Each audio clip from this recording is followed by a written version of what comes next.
they'll solve your problem. That person's eliminated quietly.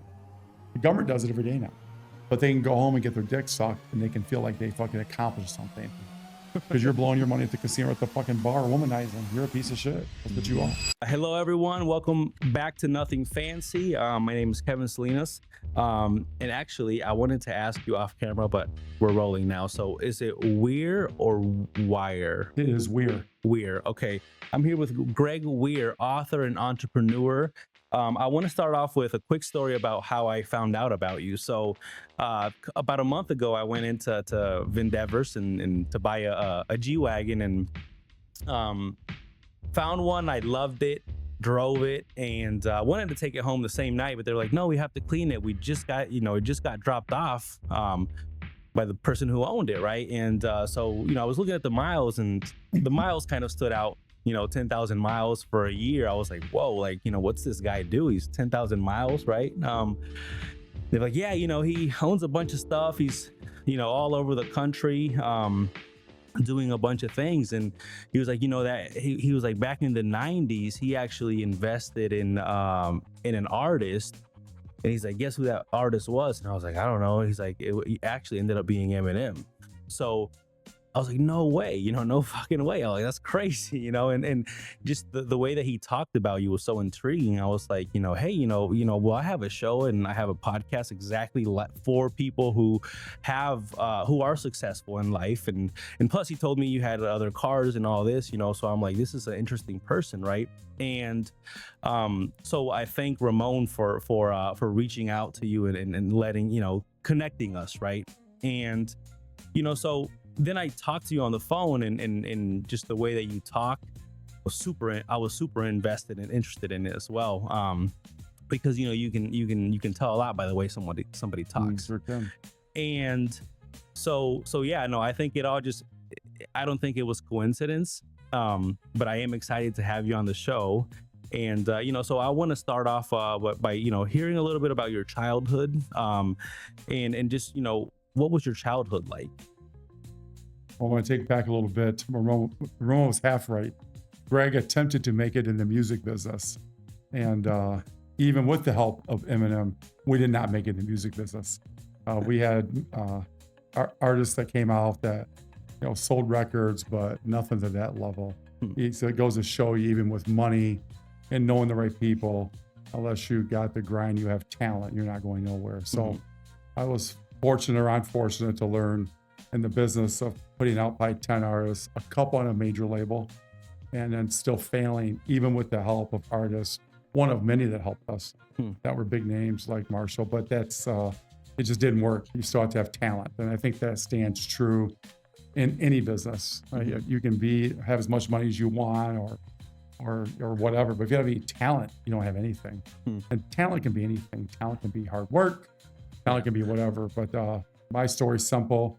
Typical kid. I think anybody that has any success in their life grew up probably in a blue collar household, same story. Dad's a factory worker, especially in this area. Mom's a waitress, and before we got on camera, everyone has vices. My dad's vices was he drank a lot. My mom was a woman from the 60s and 50s that tolerated men's bullshit. So here's this bully of a dad, that had kids to order around and, did whatever. And make a long story short, we couldn't wait till we turned 18 to move out. So at age 18, after barely getting out of high school, I decided I should probably get out. So I graduated in June of 1982, and then I decided to go buy a trailer. So I financed it for $7,700, and then I went to Dunkin' Donuts, met a girl, and got married, all in the same year. And then a couple months later, he had a kid. So all by age 19, actually. I turned 19 in February 13th, and the kid I was born on February 27th. So here I am sitting back with no job. It's 1982, it's Reaganomics. You couldn't find a job to wash dishes. If you did, you were lucky. I couldn't. There was no one to help. There's no way to get anywhere without any help. So finally, my brother offered to help me get started in my first business, if you want to call it that. was a cleaning company because he was in the painting business and commercial real estate. So I went into cleaning apartments and hallways. Hmm. And some asshole that owned the place by the name of Mitchell Blesnick comes in one day, and I'm barely making any money, sees a couple cobwebs, and fires me. Wow. I thought, what an asshole. Go back to the square one, back home, living in the trailer, no money. Now I have no choice but to go to the state of Michigan for help. So next thing you know, I'm in the system. I'm barely educated, white male, no job, can't get a job, frustrated with life, with the kid. So I learned the system really quick. Like, I can go down and get free food. I get food stamps. This is cool. In those days, went to the post office. You stand in line 20 minutes. You get this booklet of food stamps, and then you wait every 2 weeks. The state of Michigan gives you essentials money, so you can buy your toothpaste or pot, whatever you wanted to call it at that time. And then they would make your payments directly. They'd pay your gas bill, and they would pay your whatever, and more importantly, they gave you medical insurance. So I was like, wow, this is life. Like this, I'm getting a check, I'm getting food, and then you're always broke. But one thing I always tell people is, both of my children were Medicaid babies. I have paid so much money in taxes in the last 35 years. At least I got something off the system. What did let's go back to you growing up with your father and your mom, and what did success look like to you at that point in time? Probably just freedom getting out. It was a very abusive childhood. Very self-esteem was low. I mean, I don't know if things have changed today or not. I was different with my kids. I believe a kid can do anything he wants to do, that he dreams to do. You just got to make it happen. Back to the talent. You got to want to do it. But it was depressing. So it was like success to me was first freedom, just getting away from the environment. Right. Yeah. And so when you said you were on welfare, what was the moment where you were like, I can't do this anymore? It actually it's kind of embarrassing. You get into a lifestyle where you sleep all day and you watch TV all night. So along the way, the state of Michigan changed their way of paying the vendors direct, and they would give you the money to pay the vendors. So I would get the lot rent money, and we didn't pay the lot rent. So this woman by the name of Christy, who at a young age allowed me to get a loan for, it was a nice trailer. It wasn't like whatever, but I was behind the lot rent. So one day I hear this pounding at the door, and she's like, I know you're in there. I can't answer the door. I have no money. I was just a loser. At that point in time, I thought, wow, this woman just 6, 8, 10 months ago thought the world of me, looked up to me, gave me a shot, and I can't even pay her lot rent. I got to do something about this. So I did. I went out and got a job. Did, I guess what kind of, when you're getting assistance, what kind of control does that do to a person's mindset? It controls you. Your mindset is, I've got, ours in those days was $76 a month in food stamps. And you're controlled by what you eat. You have no money.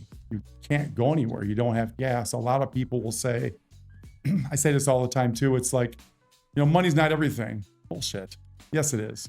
Without money, you can't do anything. You can't go down to the grocery store without gas in your car. That takes money.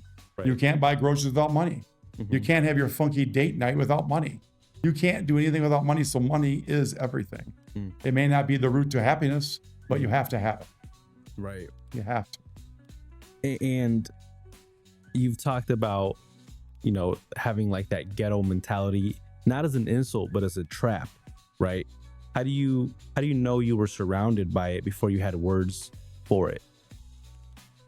I think growing up, I won't take anything with my parents. We had a decent house and all that stuff, but the people I hung around with, thugs, dope dealers, bad people.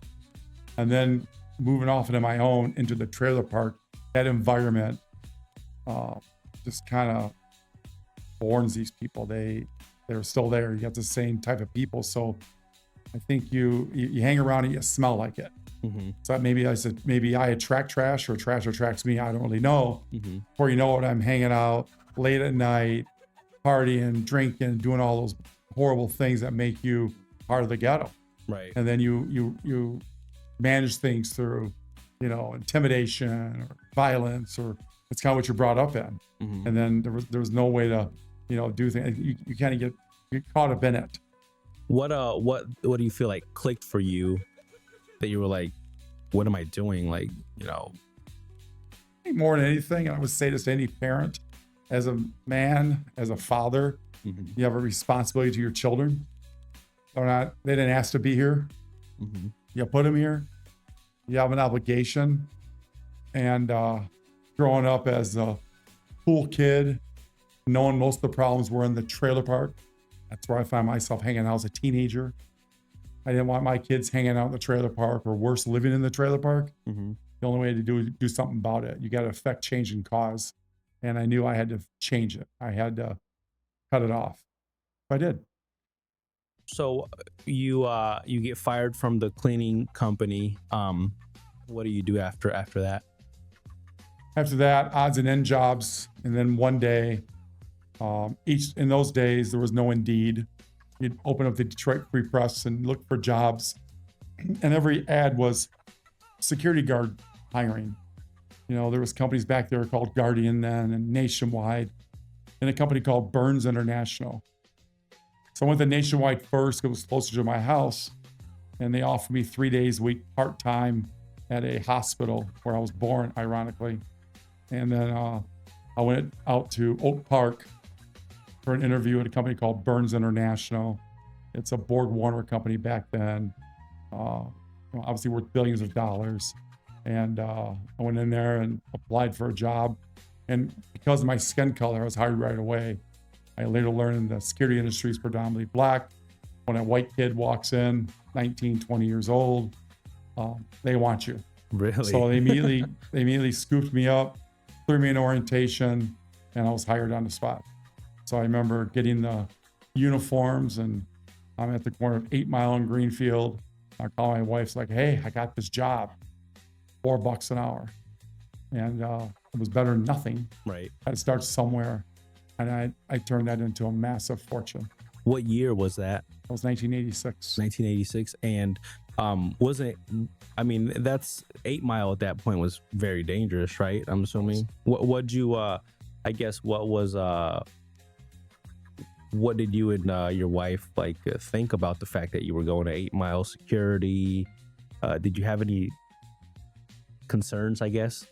No, you were placed at the accounts near your house. Mm-hmm. So just because you were hired out of Oak Park or 8 Mile, didn't have much to do with it. What's funny is a funny story is the building I was hired in was a building called the Kyle Building. And about 8 years later, I bought that building. And I only bought the building because I was hired there. And I owned that building for a number of years, and I eventually sold it. And today it's an AutoZone. They tore the building down and made AutoZone. But it was a job. You're assigned to locations in your area, so you didn't really work. I did work in Detroit a lot. That was by choice. Yeah. But your 40 hours was usually by your house somewhere. You talked about 8 Mile trailer park. I guess at what point did you and the music industry kind of come together? It just kind of sounds similar to kind of like, your 8 Mile trailer park. It just, I can't help but think of that's kind of also like Eminem's kind of thing, right? I guess, did you guys cross paths coincidentally, or was that later down the road that it was many, many, many years later? Running the business, I figured out the power to anything is relationships. So I worked at Burns from 1986 till 1993. I elevated myself to one of the division vice presidents with an opportunity to go on the East Coast. And what I learned was, if you just do what you say you're going to do, and people like you and they trust you, they'll do business with you. Mm-hmm. So when 1993 came, I'd been there a number of years. I was invested in their 401k, and I was vested as a retiring employee. So I get my pension check. I'm eligible for it. I think a couple of years, I never asked for it. Like $158 a month. I'm okay. And a guy comes in out of the blue. How quickly life can change. And he comes in and he shuts my door. And again, I'm billing out probably $75 million a year of business for them or more. And he goes, hey, I understand there's some things going on here that you need to make us aware of. What do you mean? It was, well, we understand a guy by the name of Jim Copas has been having what they call a slush fund. Tell me what you know about a slush fund. I was like, I don't know anything about a slush fund. It's the street smarts. No one sees anything. No one says anything. That's not the way you street talk. Of course I know about the slush fund, but I'm not going to jeopardize what or who I am. You should figure this out on your own. It's not my job. Right. But he says to me, you have two choices.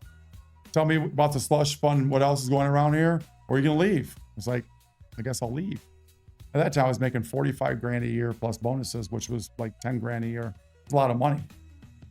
I had moved from the single wide trailer at that time to the double wide trailer.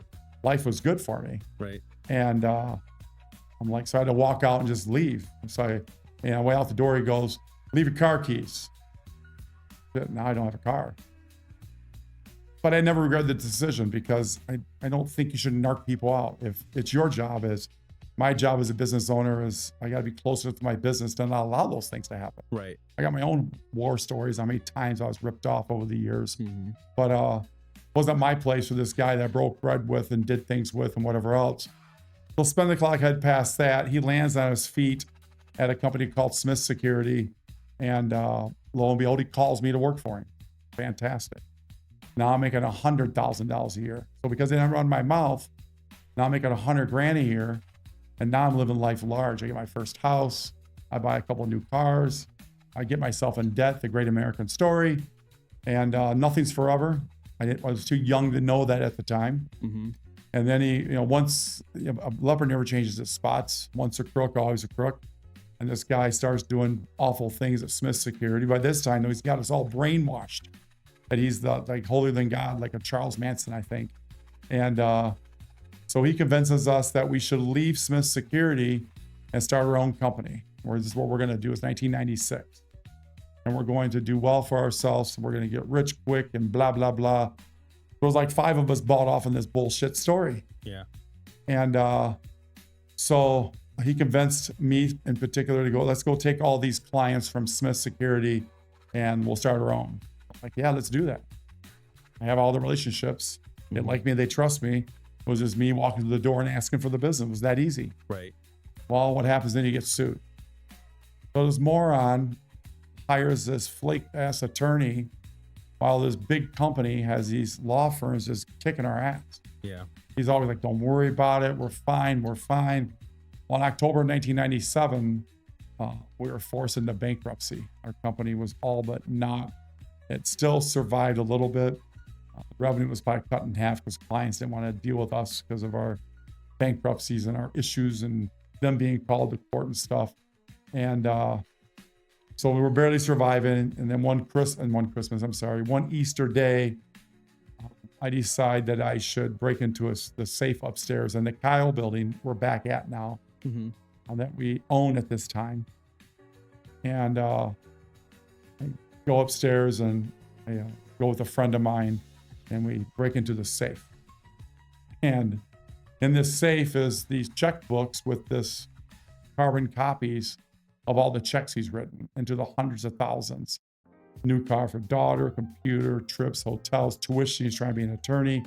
We're over here making $500 a week now. And we're billing all these dollars out. And the next day we fired him.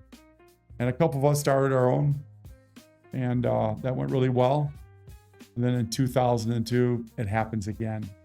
2002, I teamed up with a guy by the name of Peter. Life's good. That's our first time to richness. We got Ferraris, Lamborghinis, you name it, we have. I mean, bigger houses, exotic vacations, everything in the world.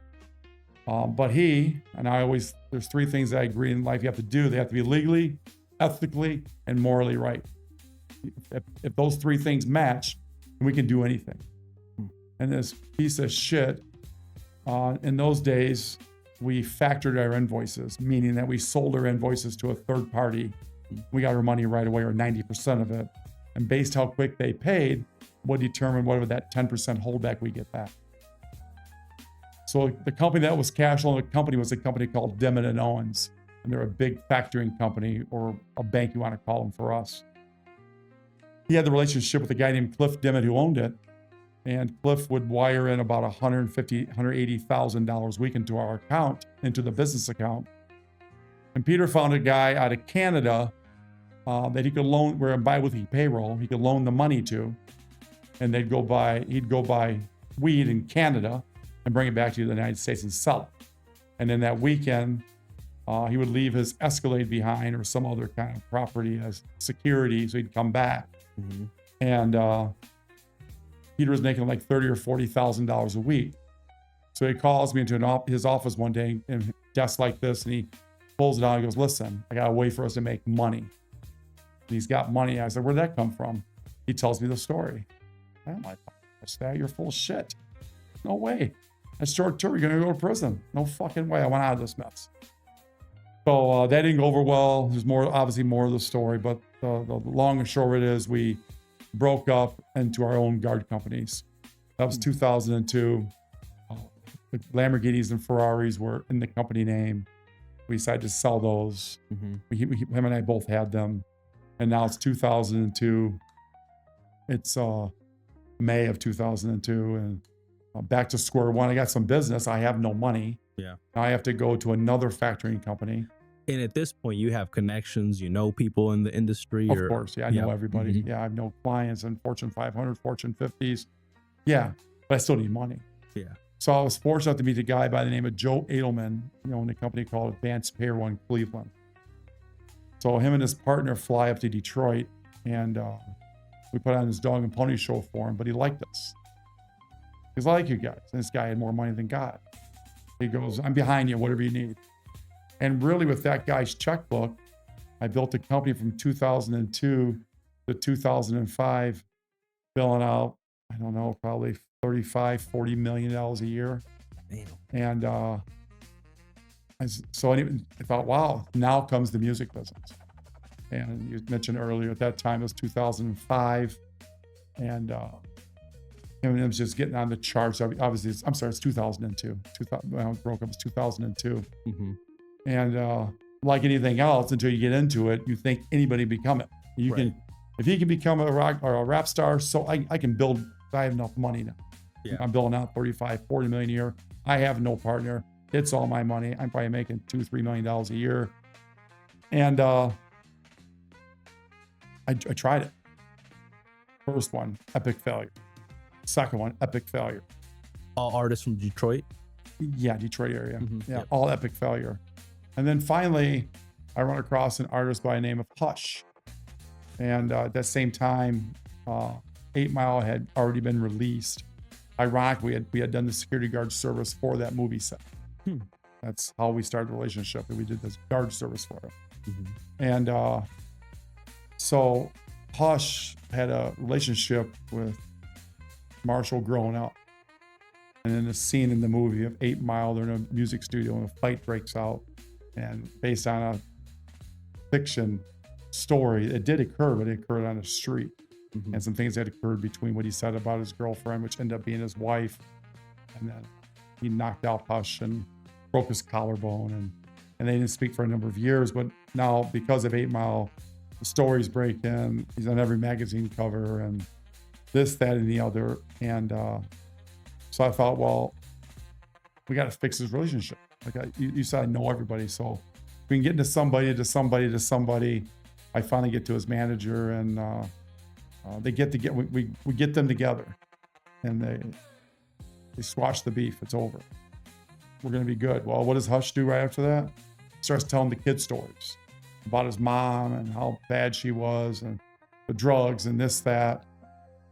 You dumb fuck. So here we go again. This guy's got all the power and all the money. He was going to help us. Yeah, fuck that up. But another year or two goes by before I'm able to fix it again. And by that time, we had a record deal through Geffen Records, and we're doing a video. And it's like 2005 now. And so we're like, you know, it's clear that the whole industry's got some problems. I wonder if we can get Eminem to do a spot on a video. Maybe he will. Well, we can pay for it, I guess. I could. But he was kind enough to do it. Yes. We did a song called Hush Is Coming. And we did the video for it. It was paid for by Universal. Or I'm sorry, Geffen. And Hush Is Coming? Hush Is Coming, yeah. So he's in a cameo there, and Nate Dogg was in the video, and it was filmed here. They were really behind the project. They were like really behind it. And he was shipping 250,000 records, I think, on August 25th of 2005. I knew this by back in like May. And I'm like, oh, I'm gonna make it in the music business. I better sell my guard company. I don't have time to work. I'm gonna be a music mogul. Yeah. That's what I'm gonna become. And so the very first thing they do is Universal, which owns Geffen, which at that time owned Best Buy. They may still own them. They were putting the video out on a tour in the different Best Buys and FYEs that they owned. There was a Midwest tour schedule, then there was East Coast, of course, and the West Coast. So Hush was on his 7th or 8th day of this tour. He stopped in Chicago, and there was like a day break. And he decided he met this girl, and he wasn't coming to Detroit the next day, which would have been I believe a Friday. So I called him on the phone. I was like, listen, let's get the plan together tomorrow. It might have been a Saturday, whatever day it was. You gotta be at Best Buy at 12:30 and FY at 2:30. I'll go and meet you for dinner around 4:30. Because no, man, I'm not coming back. I'm working too much. What do you mean working too much? I've been doing this for 3 years. What do you mean working too much? Because I've just had enough, man. I'm taking a break. I said, you work tomorrow and you're done for 5 more days. Fuck that. No, I'm not doing that. Wow. I said, well, Gina was our A&R girl from Geffen. Because I'll pick the phone, I'll call that bitch. I'll fucking tell her, man, I'm not going to fucking deal with this. No one's going to tell me what the fuck to do. Remember, the record's shipping August 22nd or something. And we got this tour, got big people behind us, shipping 250,000 records. We know all this. And Greg sold his company. So I'm like, next thing you know, he does. Picks the phone, calls her, and tells her what he thinks of her schedule and what he thinks of her. Well, built in who you know. And she's pretty tight with that record label. And she was dating a man that had some pretty influential power. And the very next day, he was dropped. Fired. Done. Over. They have billions. They don't need him. They could give a rat's ass about him. Right. They were nice to me. I got my money back. And that was the end of his career. Killed himself on it. That was the end of his career. Last time I checked, he was working for Delta cleaning airplanes. Why'd he just, I don't know, or just decide not to come back, I guess? There's an old saying I have, people forget where they come from. Yeah. When you forget where you come from and you think you've arrived, you'll probably fail. Yeah. And he was an example of that. He was a good guy. Nothing wrong with the guy. Good guy. Wasn't even his personality to do what he did. Super nice guy. Influenced by pussy? I don't know. Yeah. And he didn't do drugs or anything. So he was a good guy. But a good guy that just thought he owned the world, not realizing somebody like Universal or Geffen they got billions. Right. They don't care about you. They're trying to make money. If they look at you like money, if you're a problem or you can't make money, they don't want you. And they probably saw him as a problem. And I never asked. I said they were kind enough to get most of my money back. And they make their decisions. Do you think he got comfortable? Of course. Yeah. He was driving Hummers back then, and motorcycles, big bank account, nice condo in St. Clair Shores. Life was good. During your whole life, in seeing all of these people with money and come up like do you think I always tell my team, like, don't get comfortable, don't get comfortable. Like, do you see a lot of that happen to a lot of people where they get comfortable? We call it fat and lazy. What's happened in today's world, in my opinion, is I use it all the time too. Work-life balance. I have to have a life. My job isn't everything. And I think to myself, how do you think this world was built? Do you think it was built on work-life balance? Right. Do you think Henry Ford had work-life balance? No, he busted his ass. You look at some of these people who are successful that you and I live off of today. That's how it was built. For us to keep it going, there wasn't work-life balance, but the world's gotten soft and they've gotten away from it. So, it's if it continues, what's going to make it continue? That's how A&I got here. Yeah. Is manufacturing to be gone in 20 years? Probably. What's left? Service companies?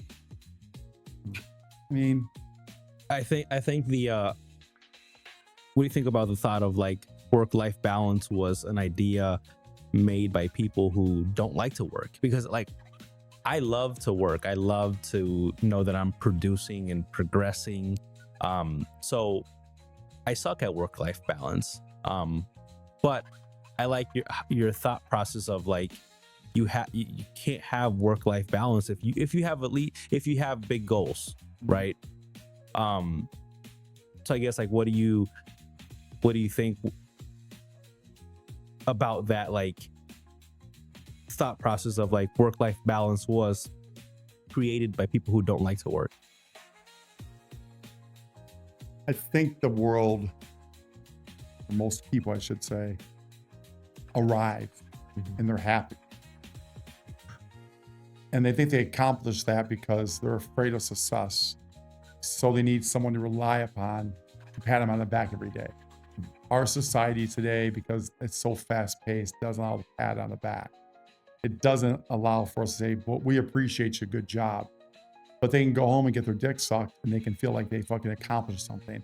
They can feed their ego to their wife or their husband or their spouse, whatever, and they feed off each other. I can go home and go, man, my boss is a bitch. And of course your significant other's gonna agree with you. Right. They have nothing else choice. So before you know it, you're caught up in this world of, I guess, almost believe your own press release. So if I hang around at home, my work-life balance, and I went to my significant other and asked her, what do you think about Kevin at the podcast? I think he's an asshole. She's gonna say, yeah, Kevin's an asshole. Right. Because that's just how she has to. What is she gonna do? Defend you? Right. Then it starts a fight. And before you know it, all you have left is her. All your friends disappeared. And now you're out here fighting this battle by yourself. And so you get yourself programmed, then start going out for a beer after work, or maybe going to a ball game or something that's normal life. She's with you. She's everything to you. And it's like, you just fucking wasted your life. You can have a bad day. That's cool. You got tomorrow. You have a bad week. You got next week. You have a bad month. You got next month. You have a bad year. You got next year. But if you got a bad life, you don't get a second one. And so many people piss it away on poor decisions, laziness. I mean, what do you do when you're home? I always wondered this. I was there, I know. It's Friday night. Hey, you want to grab a pizza? We only got $8 in the account. We're not getting a pizza. Right. How are you as proud as an adult or a parent when you're sitting home, work-life balance and broke? I can appreciate if you trying everything. Both wife and husband both work. The kids have very little. They're trying hard because of lack of education, opportunities, whatever it was, and they don't. That's cool. But to sit your ass at home 80 to 90 hours, 100 hours a week, only work 40 because you're fucking lazy. That's why. Work 2 jobs. You owe it to yourself. You owe it to those kids you had, and that's just the reality of it. And I don't think people just don't do that anymore. Right. What do you do at home when you're broke? I don't know. I mean, I do know because I was part of that. You do nothing.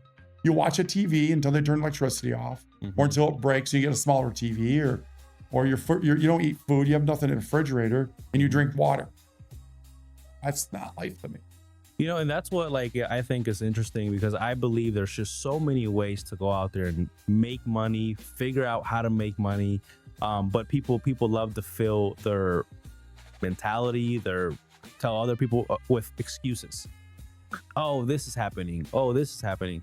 And I'm always like, you know what? If I see that I need to go out there and make money, I'm going to go out there and make money. But that's all like mentality, right? Like that's all, I don't know. That's something that's kind of like you're born with, I feel like. I think you are. I look back and, I don't want to compare my childhood to anyone else's, but I had a fucked up childhood. Mhm. I can't tell you how many people I've worked with that just blame their childhood. Get over yourself. Right. You're a fucking kid. I mean, whatever happened to you or didn't happen to you, how does that control your adulthood? Like, I had it pretty bad, but doesn't affect my life. Right. Do I think about it? Yeah. Does it piss me off? Yeah. Right. But I want to make money. I want to get my new G-Wagon. One of 5 I can fucking get in. I want to choose what kind of car I want to drive this morning. I want to choose which house I want to go to. Mm-hmm.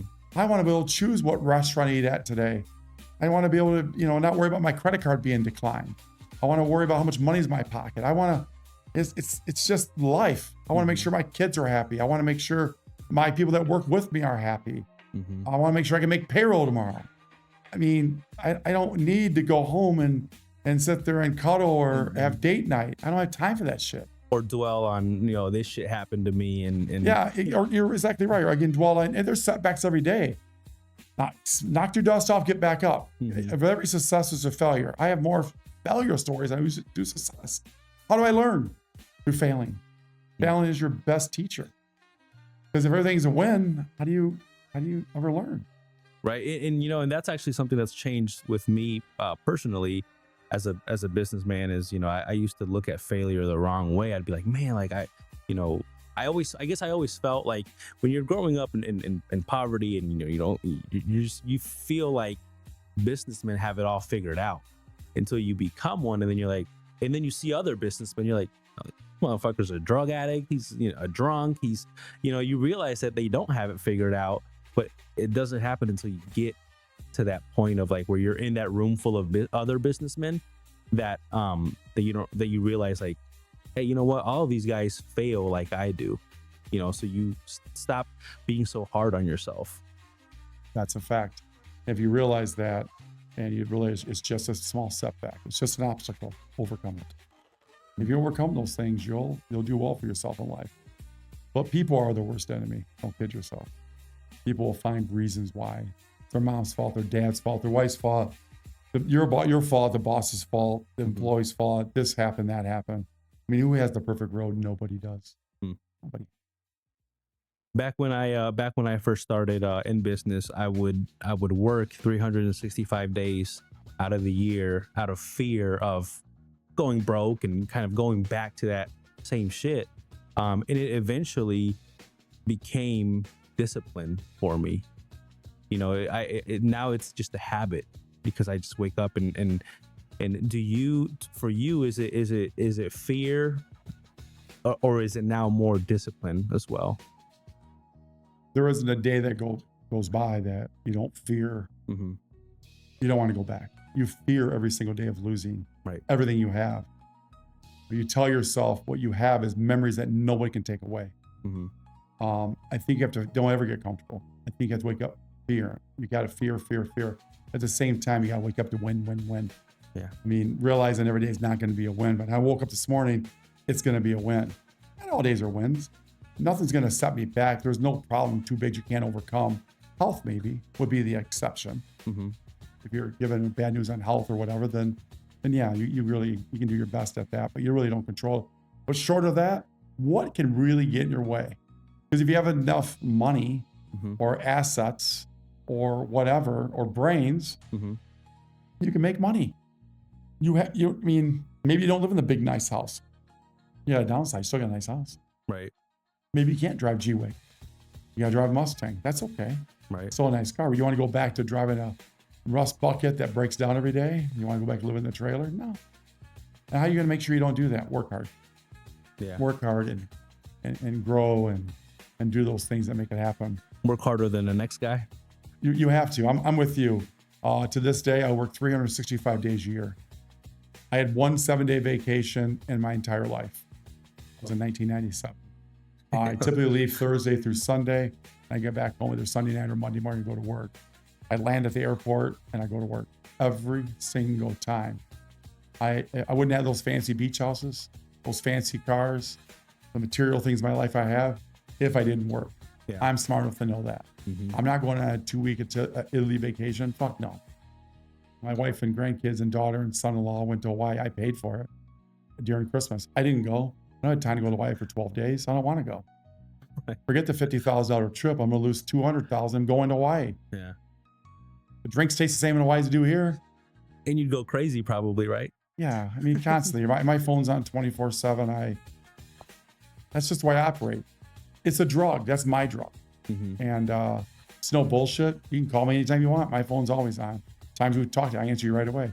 I pride myself on that. And I don't have secretaries and assistants. I do it myself. I have great people around me. But I don't call somebody my secretary. I got 12 assistants. They don't know that. We all do everything. If somebody's answering the phone, I'll answer it for them. I'm not too good to do anything. I don't believe my own press release. I'm lucky. I worked hard, but I also know I'm lucky. And that's why I named that book More Than Just Luck, because it is more than just luck. Yeah. You have to have a lot more behind it. And I wanna jump on to talk about your book here in a second, but I want to talk about partnerships for a little bit. Go ahead. How many partners did you have, I guess, throughout your whole business career? I started in 1996 with a guy by the name of Jim Kopis and Peter Solomon. That ended with the termination when he was caught stealing. And Peter and I continued on from 98 to 2002. So that's the same guy twice over. So, and then 2002, 2005, when I made my most money, I didn't have a partner. My advice at that point in time, don't get a partner. Yeah. And then from 2005 to 2010, when I sold, I was out of the security guard business for 5 years. In a period of time, three of my former coworkers with a company I'd sold her had formed a company, a single member LLC, and they started their own guard company. So in 2010, when I was free, and a little more of the story, but I joined them. They were doing about $6 million at that time. And probably within a year of me joining them, they were doing $30 million. So I wanted it to be a corporation. So we had to take the single member LLC and have that company sell the business to the corporation. So then in 2012, there was a woman by the name of Trish Guzik, Matthew Keywell, myself, and off the record was Joe Tadero. There was 4 of us. From 2012 to 2018, Joe was bought out for a significant amount of money. And then in 2019, Matthew and I bought out Trish for a significant amount of money, into the millions. And then Matthew and I remained partners until 2022 when we sold. And then we own a large alarm company today. It's called Prudential Alarm that him and I are partners in. What was your so you're not completely against partnerships in general? I know you said you've been fucked over a couple of times through partnerships. You're not completely against them? And I am, and the reason why,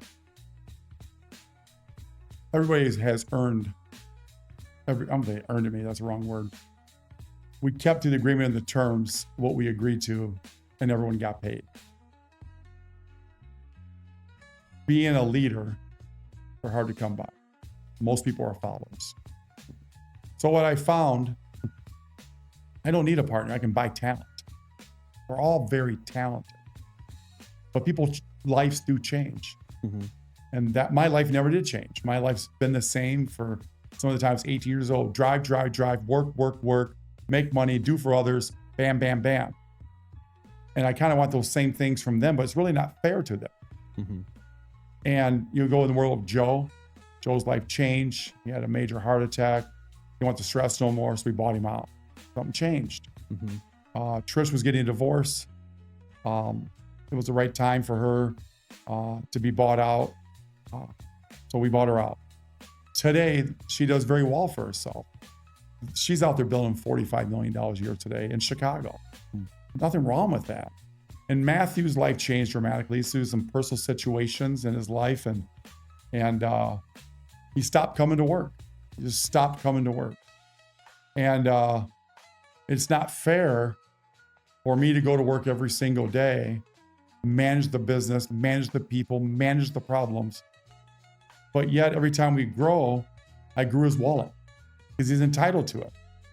Isn't that, it's unfair. It's just, but next time I do it, I'm going to do it alone because there's no reason to share in the wealth because life's changed when his life changes. So does it make you angry? Not, yeah, it does, I guess.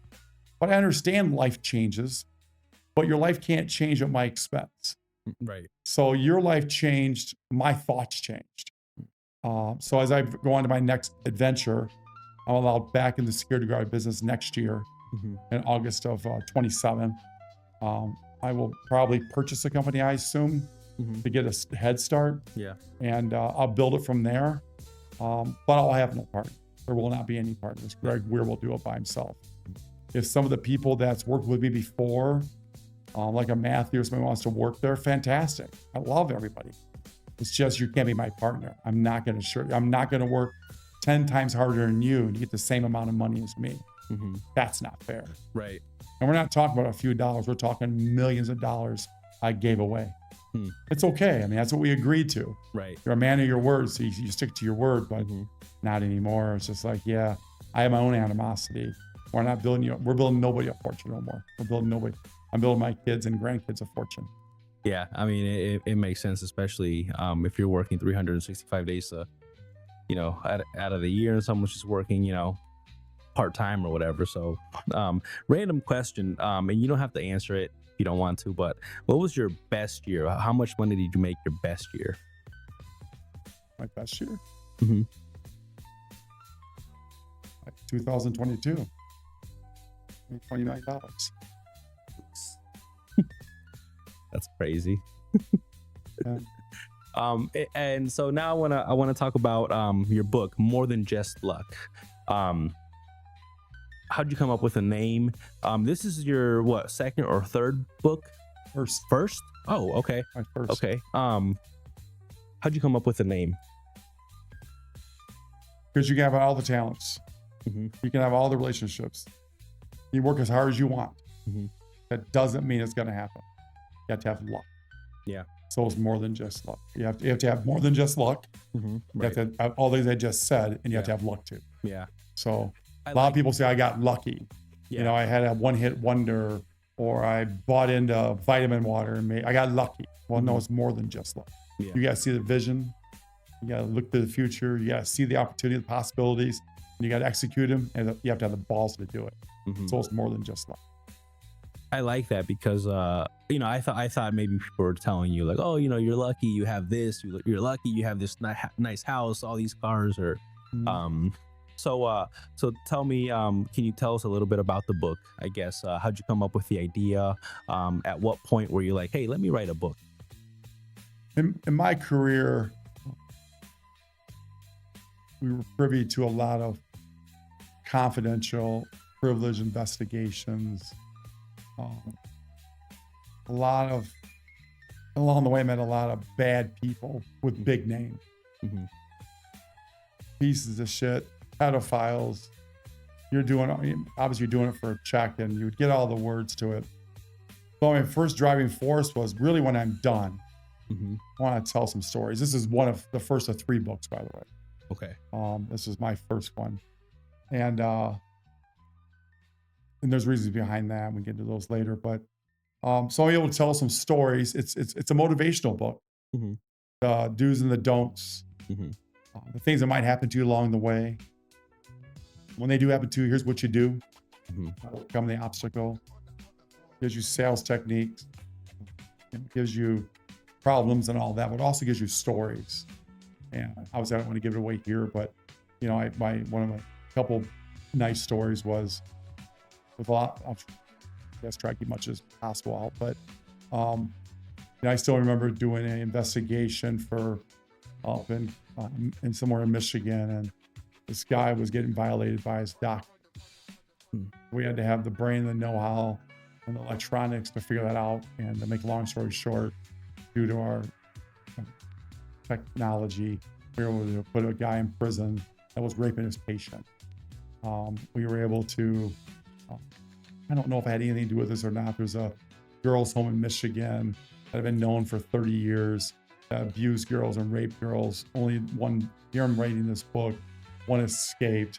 Story gets out, the police investigate. This place has been in business 150 years. They were put out of business on December 31st. The girls were abused there for years and years and years. I had the opportunity to work with big names. Obviously I got more stories I wouldn't tell, but if you're an asshole, you're an asshole. And there's certain things that you can't do in life that I don't agree with. And timing is everything. And there's one, this big piece of shit with a big Hollywood name, that went around me to somebody that was a child at the time and was trying to groom her, that we now know to be groomed. This was years before we knew what grooming was. And I had a problem with it then. I made it clear to him, and we cut past. On the way, he was dumb enough to leave me the documentation. He was dumb enough to leave me pictures and tell me a story about another life, things he's done. It's all in writing. It's his emails in there, not mine. It's his words, not mine. And that's probably one of the most explosive stories in the book, from like a TMZ level. Somebody wants to pay attention, because fuck that guy. You try to bang a little girl, you are a piece of shit. Right. So hopefully if things go right, and what I want out of it is, I hope if he did along the way touch 20 other little girls, they speak up and they ruin his fucking. Right. That's what I hope. Do I think this book will? No. But I think if it gets enough attention, and I'm putting every effort I can into it, and truth of the matter is, he's my target. Everything else is educational. It's a free education. How to be successful, how to spend money. I mean, we brag a lot. Yeah, of course we do. We have nice houses, of course, cars, money in bank, all that crazy stuff. But that wasn't easy. It was just dedication. But along the way, you meet a lot of douchebags. You do. Yeah. You meet a lot of pieces of shit. You do. And sometimes you're forced to work with them. Sometimes you have to work with them. They're tied to this person or that person or this person. And if you make the wrong move or right move, it costs you this. It's like a house of cards or some dominoes, man. If you make that wrong move, the whole thing will collapse. So, in timing. Now that's book one. I got a few stories, but everything's in timing. But I just look back and I think maybe it's my childhood. I think kids are born in this world to be a child and have fun and play and grow up, become something or something. When some piece of shit fucks with them sexually or tries to, there's no worse person in the world than that. I think they all should die, but that's right. And unfortunately, from what's been coming out in the entertainment industry, there's tons of them out there. So yeah, definitely. Just only a couple of days ago, I saw a guy was touching two little boys that's married to a little house on a prairie girl, whatever his name was. Yeah, they're still doing it. Crazy. They're still doing it. But I saw the U.S. Marshals kick his doors down. You got 10 U.S. Marshals now. 10 years ago, there was no U.S. Marshals. It was hush hush. Right. Today, it's out there, which makes it. That's why the time of this book's great, because it's out there. It's out. You're not doing that anymore. If it's occurring, you're going to get caught, and they're going to deal with it. You're going to go to jail. And I was actually, speaking of timing, I was going to ask you, why now? Why release the book now, not 5 years ago, or not in 5 years, for example? First and foremost, I had no time. Obviously, I had a very successful security guard company doing tens of millions of dollars a year in revenue. We're in 13 states. We're always traveling, busy. There was no time to do a book. I was committed to our purchasers up until April of 24. And that's when I started writing the book. At that time, they were doing fine on their own. I went about my way. And then I had already commissioned an author, a ghostwriter, and we started working on it in April of 24. And we did not get done with it until almost October of 25. Then I did the Audible version, which took another 2 months. We just got that done yesterday, actually. So timing, it's 3-4 days a week, 10, 15 hours in a studio somewhere. Yeah. Writing it. To do it right, it's written right, very well done. just to do an audible version of a book. You had no idea what goes into it. You say the same thing 700 times. You and I are going raw here. You'll be all your videographer cutting what you want to in or out or whatever. But in that world, it's the same thing with you. It has to be perfect. When you're done, my fast talking ass, he's got to slow me down, speed me up. So it was kind of amazing how he did it. So we spent like 2.5 months just doing the audible version. Is it more of a like autobiography, or is it more like you're just basically like talking about the do's and the don'ts? And I'm gonna answer that by looking, refresh my memory. Just going through a few table of contents. Yep. Starts off me growing up, Greg. Mm-hmm. Goes into high school. Some things occurred there, funny things, good things. Then it goes into the career. It goes into the Burns International, kind of jumps into it. Mm-hmm. Talks about a little about the trailer, not much. Then it talks some of the things I had to do to get the respect in the industry. Then I talked about some other accounts that were horrible. And then I talk about people that died. Then I talk about the companies that I worked for. One in particular, it's a funny story. It was a national company at the time called Advanced Security. They were a Figgy International company. And I was hired to be one of their regional vice presidents.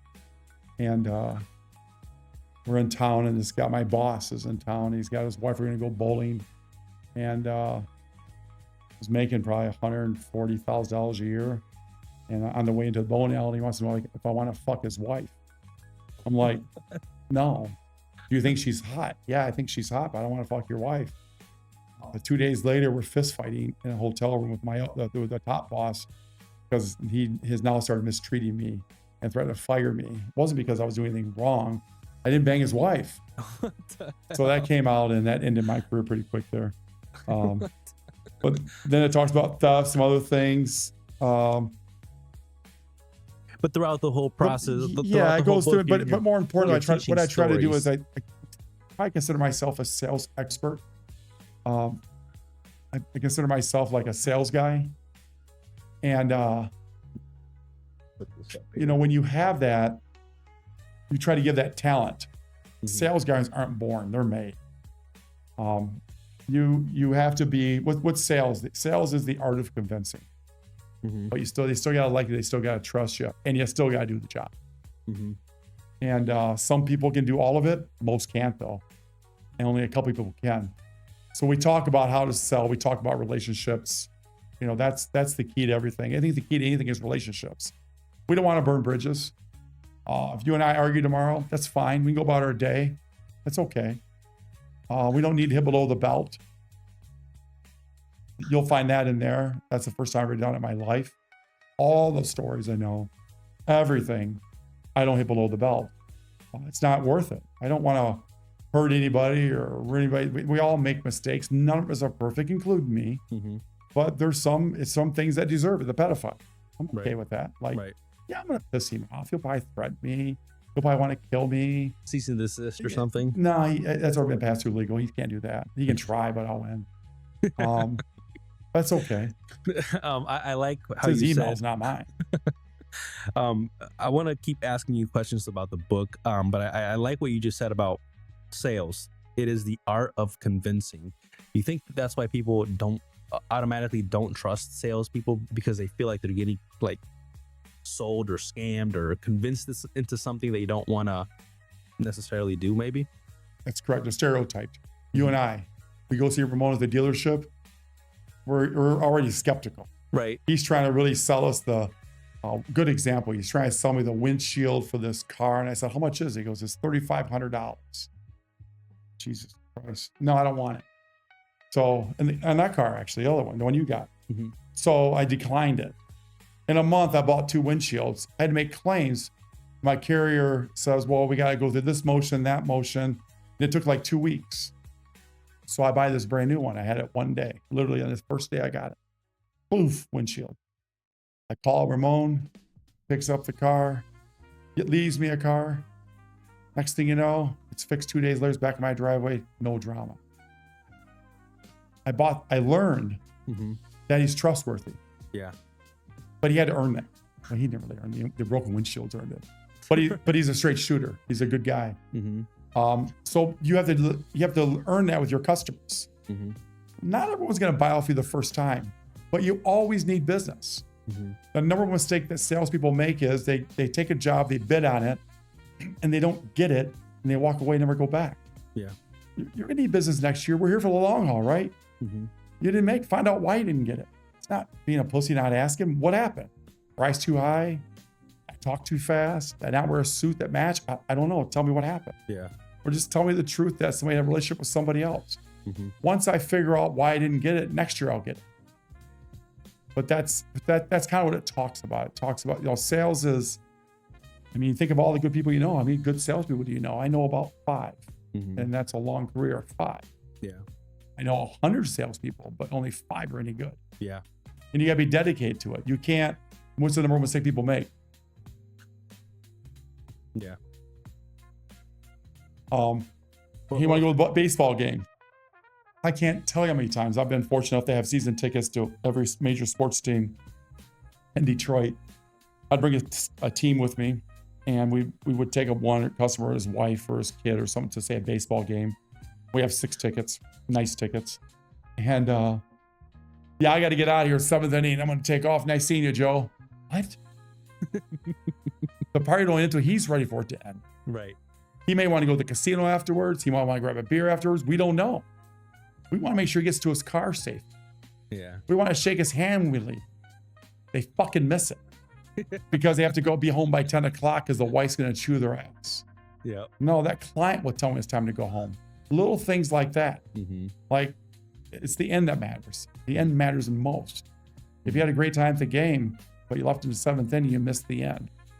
And who says a movie's good without ever watching the end? Right.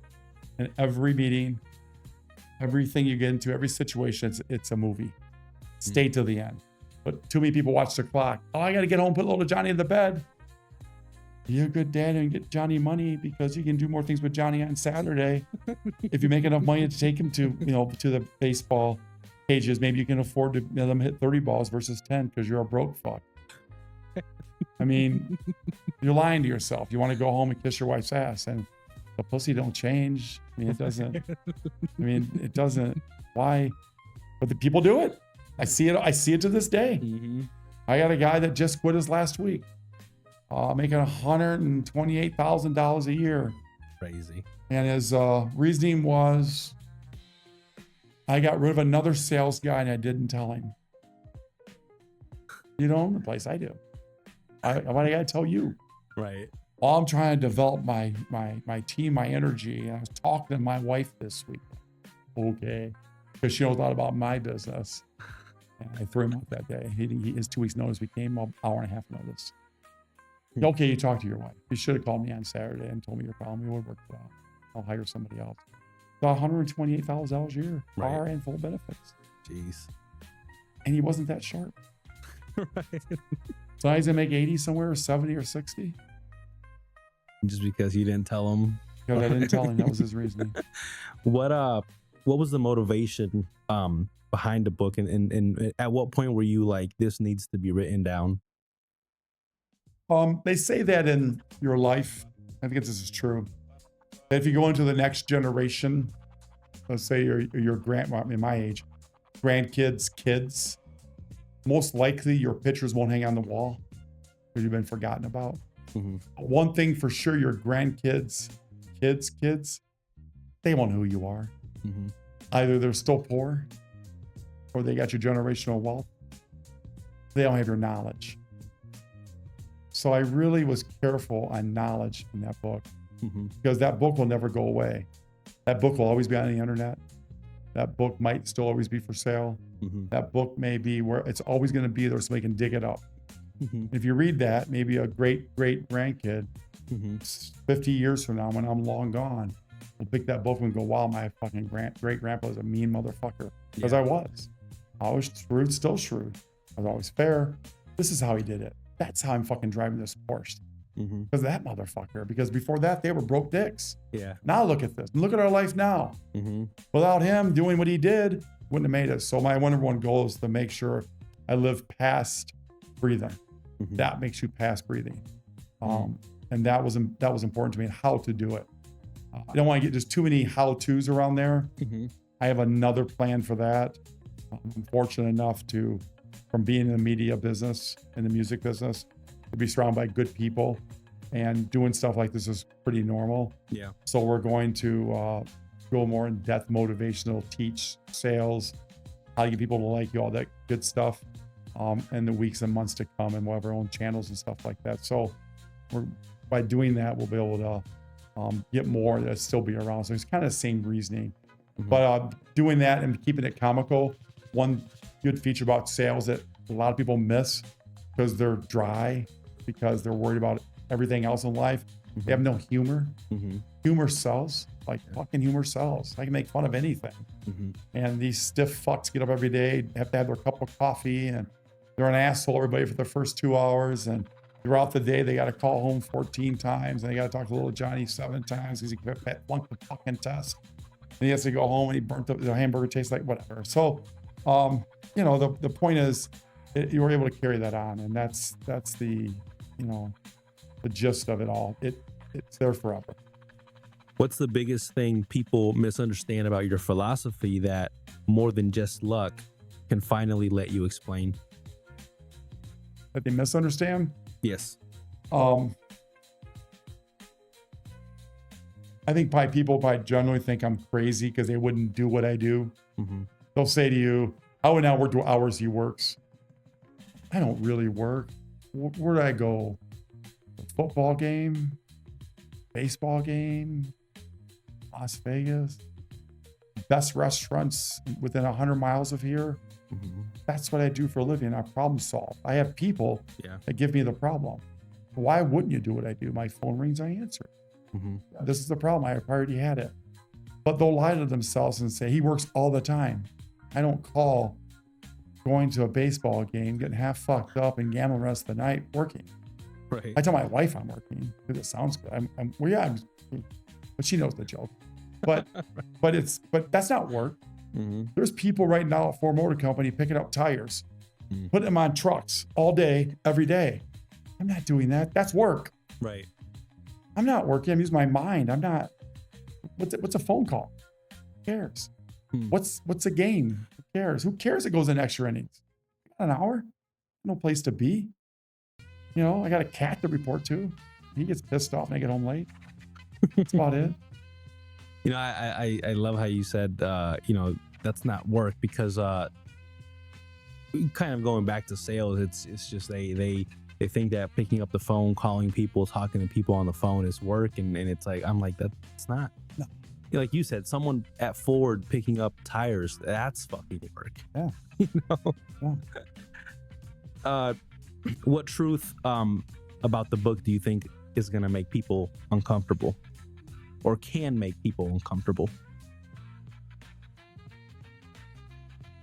I think there's a lot of personal attacks. I try to speak kind of what I've spoken here. Fat and happy. Mm-hmm. You'll know you're that person. You're that 9 to 5 or clock watcher. You're that guy that drives that jalopy. Your kids suck. 2 are in prison. It's your fault.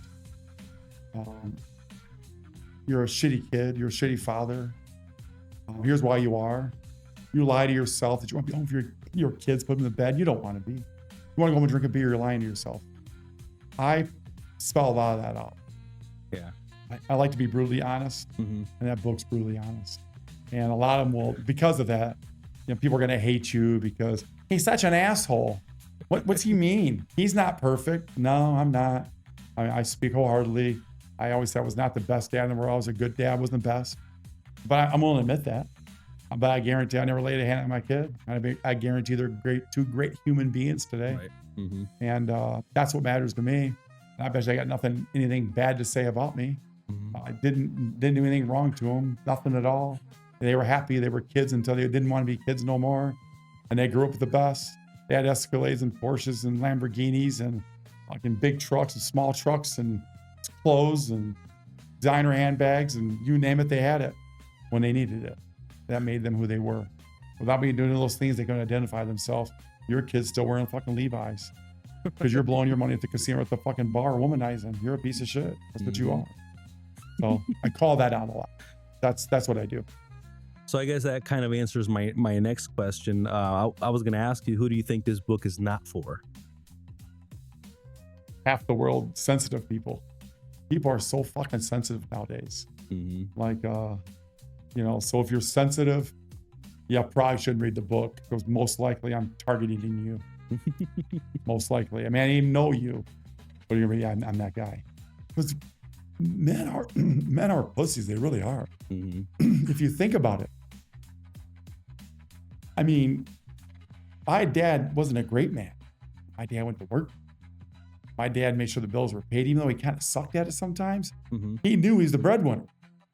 He knew there'd be dinner served every night. He knew that. So people can't accept that responsibility no more. I mean, my wife worked, but I'm happy when she doesn't work. She can do anything. She owns a banquet hall and a bar and stuff, but she's not working. So men are fucked up nowadays. It's like you're expected for your wife to work. My mom was a waitress. I like her daughter to go out and be a waitress. Nothing wrong being a waitress, but how about I work 2 jobs? So you don't have to do that. Right. Be a man. Well, that calls out a lot of the pussies in the world. And there's a lot of pussy men out there. Society's made them like that, I think. That's correct. They have made them soft. Yeah. Or upbringing did. Mommy problem. They were on the tit too much, I call it. And when is the book More Than Just Luck going to release? It is now March 17th. March 17th. I wanted the Audible to come out with the book at the same time. We'll do a pre-order sometime in early February. So they'll probably hit the streets probably on March 1st for pre-orders. And then March 17th, it's available everywhere. Where can people, or should they go if they want to learn more about the book? Like to pre-order, will it be on all platforms? Be all platforms. There's a website being launched February 1st. It's actually done now. It's called morethanjustluck.com. But I'll release it on February 1st. That's where you can actually order it at. I love that there's pictures in it. Yeah. Except in the Audible, you can't get pictures. If someone never reads that book, what's something you still want them to understand? They say history repeats itself. So with some of the things going around in automotive now, with the restrictions lifted on the electric cars, automotive controls the world. There's no one, when people talk about there's 1,100 layoffs last week in Hamtramck at a GM facility, and it's just a top news story. But what they don't talk about is the tier 3 automotive suppliers, the ones that were affected. The restaurants. When I came here today, there's no restaurant to go to that's open. Things change. So there's businesses affected when there's 1,100 layoffs. That's 1,100 men and women not buying coffee. Coffee shops affected. The little restaurants affected. Tier 3 automotive suppliers that supply the wire harness, stuff like that are affected. Staffing companies are affected. There's a lot of people that get affected on a 1,100 person layoff. So if they can know one thing, maybe as the things were lifted from electric cars to cause a lot of those problems, maybe they'll go back to the grind of automotive, which really controls everything, and work comes back. I mean, plants are being built. I know Ford's building a big one down in Kentucky, and General Motors got a couple of things, I think, going down in Tennessee. When work comes back, then that's what they instill back in themselves for it to happen and get work ethic. Because without work, I mean, again, back to automotive, they really control the world. I mean, people can't buy that book if they're not working. It costs money. People can't expend the expense. That's the problem. So when people just, that probably doesn't really answer the question, but they work, and some we don't control. But they say history repeats itself. So maybe we go back to working again. Maybe automotive takes off again in a different direction. The fast cars come back. I'm a fast car guy. I got every fast car. that they make and are made, they're gone. I can't buy a fast car nowadays. I got to order a Corvette now. They pussied out the Lamborghinis. They pussied out the fucking McLarens. My Corvette, I had Z06-7 or whatever I bought last year. It took me 3 years to get it. 3 years. 3 years. And it has 180 miles on it right now. Because by the time I got it, I didn't want it no more. So it just sits in my pole barn. So now I got the new one I order again. It's like by the time I get that, because they're so far behind. So hopefully these restrictions, things come back to what a normal would be. Because automotive controls Toledo. I mean, Jeep is where it's at. And what's wrong with this, Tom? Chrysler killed it. Pioneer sure can only do so much. So what brings it back? Automotive. I like that you said, just work in general, because I'm a firm believer in that too. I feel like after they started giving money away, everybody stopped working. People didn't even want to go to the office and work. They don't to this day. You ever call your insurance company or something, you hear how quiet it is? Yeah. They're at home. But they're too stupid to realize that 5 years ago, they leased 10,000 square feet of space. They were stuck in a 5 or 6 year lease. And when it gets renewed, the employer saves money. And then as they save money, technology is going to get better. AI is going to eliminate your job. Step one was getting you at home. Step two, AI is going to take your job because AI can take that phone call. AI can solve that problem. It's getting closer and closer. But their first step was get you out of the office. It worked. Right.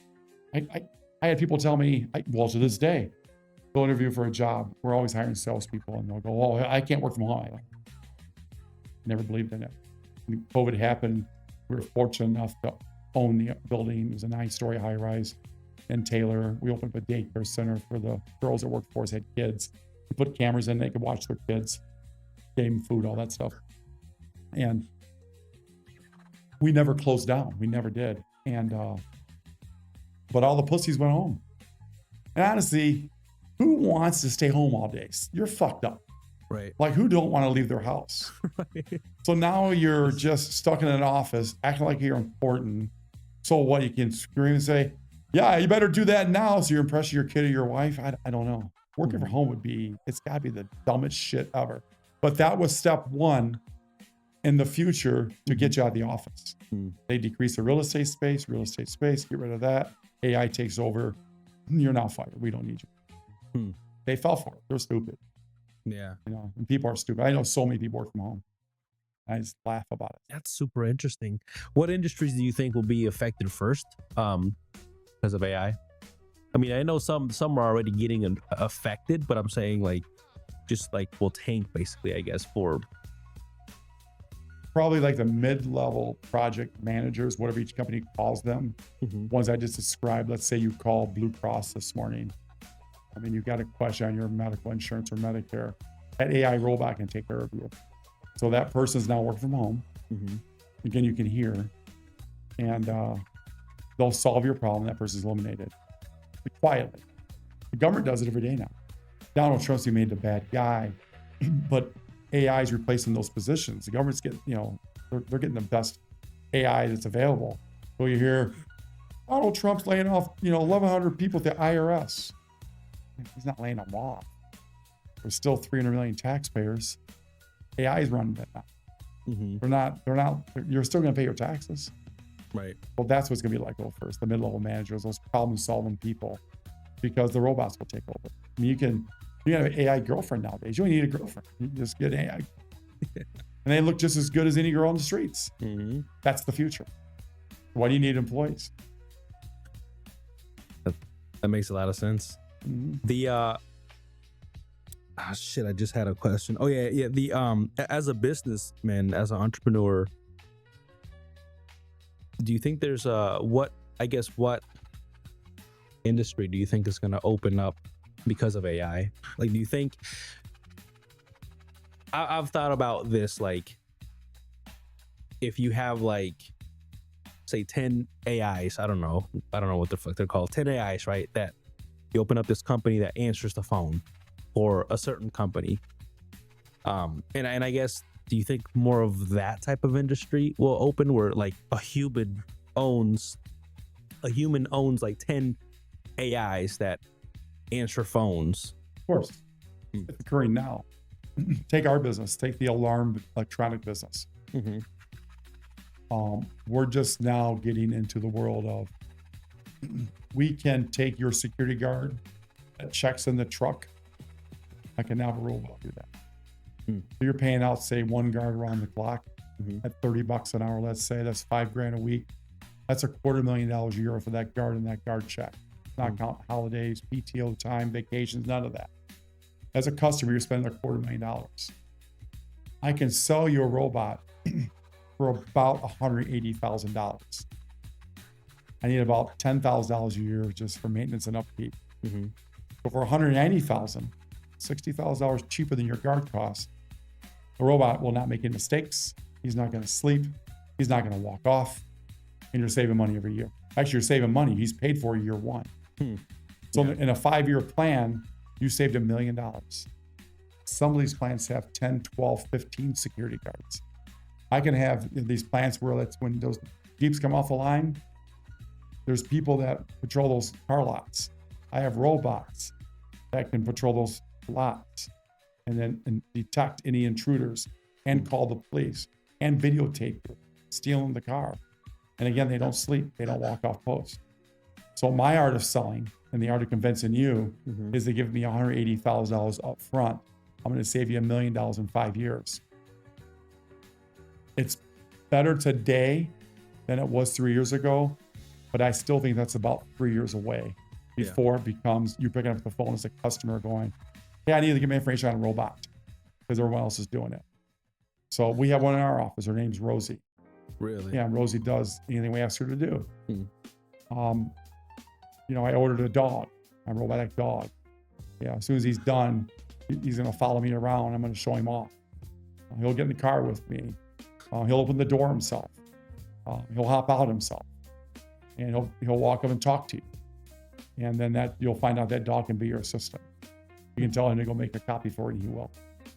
Your cat's gonna be. My cat will be pissed off. He won't get along with the dog. But yeah, so those are the things that's occurring, and that's just now. And every day you can just look at what's going on. So it's scary. I mean, what's going to happen? It's going to be people have to own businesses to survive. Yeah. Because the very first question, if there's no jobs, how do you buy a house or a car? How do you go to the movies? Well, no, you got to be smarter than the average bear. Doctors, lawyers will be a thing of the past because AI can take that over too. Yeah. I mean, law libraries are now on the internet. If you need a doctor question answered, you can Google it. They'll still be around, but how much revenue did they lose over the years? So when my chest hurts, I go on Google, don't worry about it, you're indigestion, and just take this. I didn't go to the emergency room. That cuts in the revenue. So it's never ending, and no one sees that this is the world we're looking at. The internet's the world. Robotics is where it's at. So it will come down what you said.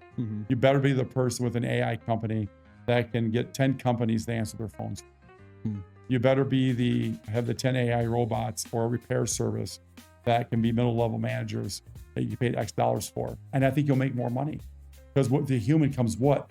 Workman's comp, general liability, PTO days, vacations, crying rooms. You got to build fucking crying rooms nowadays. So people are ultra sensitive. They can have some place to hide their eyes and go. You ever heard of that shit? No. We had to build a crying room in our alarm office a couple years ago.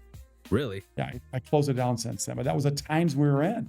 And we fucking had a crib on the wall. I was making fun of them because I thought it was funny. Did I have a crib? Did I have a crib in there? In my crying room? Yeah, I had a crib and a baby on the wall with a pacifier.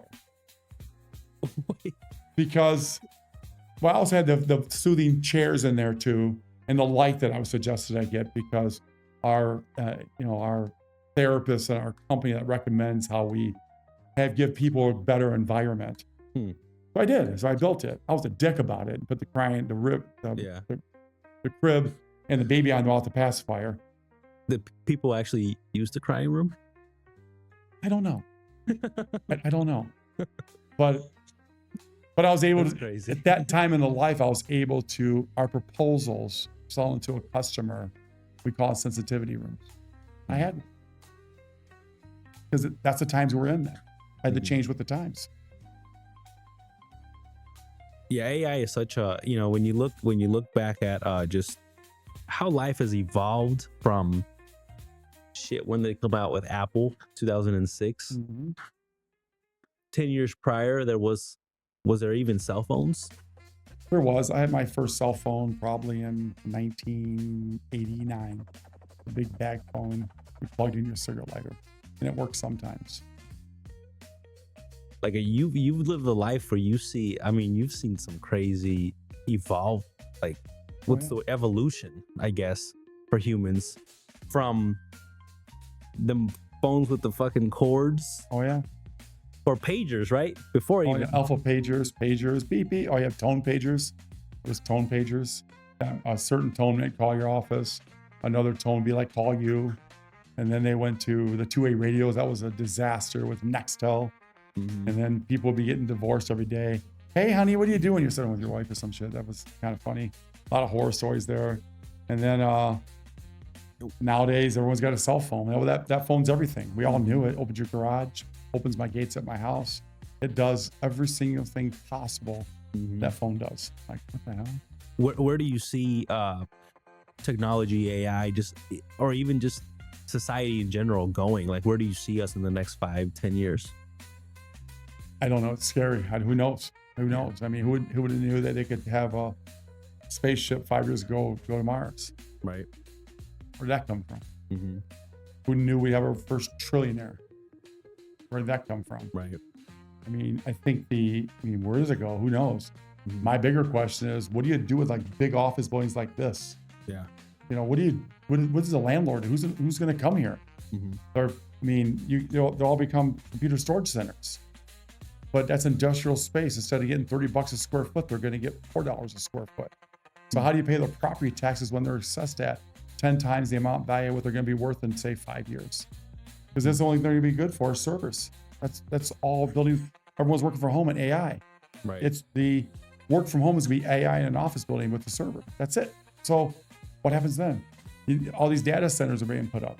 Mm-hmm. I mean, you look at every news station, every city. What's left? Data centers. So what's going to go away? So what happens to downtown development? What happens? Right. Where does downtown Detroit go? Or downtown Atlanta? Or downtown Chicago? Office buildings won't be needed.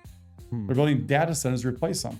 And most data centers only have, 25 or 30 employees. Also, I'm looking at right now, probably employees, probably 2,500, 3,000 people. Right. It's going to be replaced by 25 people. Where do those people go? So it goes back to trades. You've heard it. You better get into learn how to be an electrician, a plumber, a computer engineer, that element so you can survive. Because or an entrepreneur. Yeah. And if you, on whatever business, and willing to change and adjust. Like I did build a grind room, so I want to make sure it was called sensitivity room again. Yeah. Because when we were asked those questions by customers. Like we deal with a lot of big customers. Yeah.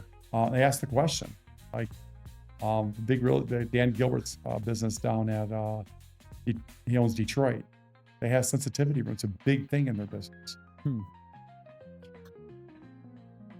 If I wouldn't grind, if I told my boss 30 years ago or 20 years ago I needed a grind room, he'd fire me. Today's acceptable. Yeah. How about nowadays you can just miss so much work because you need it, family time. Yeah. What? Mental break or whatever. Yeah, I barely made it to my daughter's birth because I had to work. I barely made it. I was unemployed during my son's birth. It was okay. But yeah, but nowadays I'm allowed to take off a month. While the last month of what are we doing for that month? We're broke. I'm a loser, right? I got a crib on sale on Facebook or Marketplace. That's where I found my crib. If you think about that, today's right. All the baby stores out of business. Mm-hmm. You can't. Obviously replace online some of them, but you can't go to Toys R Us no more or Babies R Us. They're gone. I saw 2 days ago the parent company of Saks Fifth Avenue is gone. Mm-hmm. Where are women buy their handbags at? Nordstrom's is going to be gone. Saks Fifth is gone. What about those landlords, those employees? Why is that? Because if your wife wants a handbag, she goes on the internet and buys it. As an entrepreneur, with all that being said, what do you invest in? Like, what do you look at? Like, this is what I should invest in. I believe in the service business. I've done everything, commercial real estate, high-rise, including high-rise office buildings, houses. I one time owned over 100 houses. But every one of those buildings or houses comes with problems, big problems. So you're in the service business. That's where we're at now. So that's the alarm business, cameras, video doorbells, card access. Those are all things businesses need. Data center needs. All that mean that we're never going to die out. That's what we're into. Going next year, when my agreement expires, I'm allowed back in the security guard business. Now I'm able to attack it from a different area, I think. Today, I can't go talk to a customer about transforming a security guard into a robot, because that'd be violating my agreement, I think. But next year I can. Next year, I've educated myself in our business to know how they work, where they're built, how much they cost, maintenance, upkeep, all that stuff. A lot of knowledge, gone to a few classes. So now I'm able to probably be one of the guys that takes that security guard business to the next generation. There's companies ahead of me. Obviously, Allied Universal leads the way, Securitas, and they're obviously far leap years ahead of me. But in our local little world here, people that trust me, I can just sit down and teach them how to save money. And if that, I'll eliminate jobs. And that'd be my job next year. So what I'm comfortable in, technology. I think that technology and people always make you money. You know, whether you're in the security guard business or the staffing business or the restaurant business, most of the time they'll make you money. So if you can just have people, but people come with problems. Robots don't. And again, they don't miss time. They don't take vacations. They don't sleep. How many complaints in the security guard business I got in a year of people sleeping? Hundreds.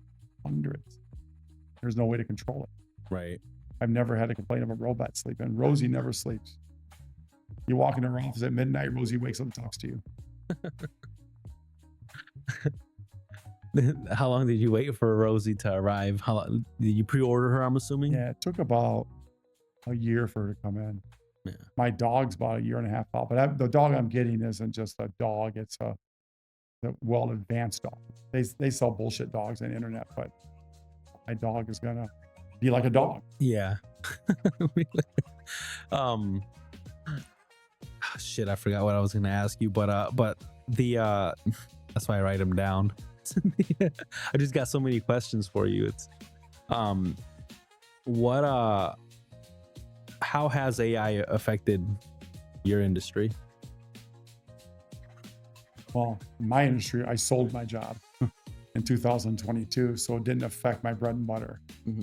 The alarm business was a afterthought. While being in the guard business, my partner and I wanted to be a full service company to be able to provide our customers in the security guard business a source to get electronic needs. That was our purpose for opening it up 15 years ago. So it ended up being a grand slam. We didn't expect it to be as big as it is today. Back then, we just wanted to have options for our customers. So from the security guard standpoint, it didn't affect it at all. I sold. It's probably affecting it now because the companies that are light years ahead of me in AI, replacing bodies with robotics, it's affecting it. It hasn't affected me. From the electronic standpoint, we make money every day. We sell cameras, and part of cameras is AI, and they're always advancing. They're always getting better and better and better and better. So, and some companies want the best all the time. They want the upgrades. You call us, we put it together for you. We have some of the best talent that I'd like to think through probably in the industry. We have some of the best.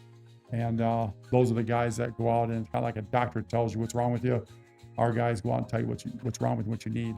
It's above my intelligence. And I can sell the concept of electronics or AI, but as far as getting into the details and what's good and what's bad, what's a good brand or a bad brand, or why use this and don't use that, I can't.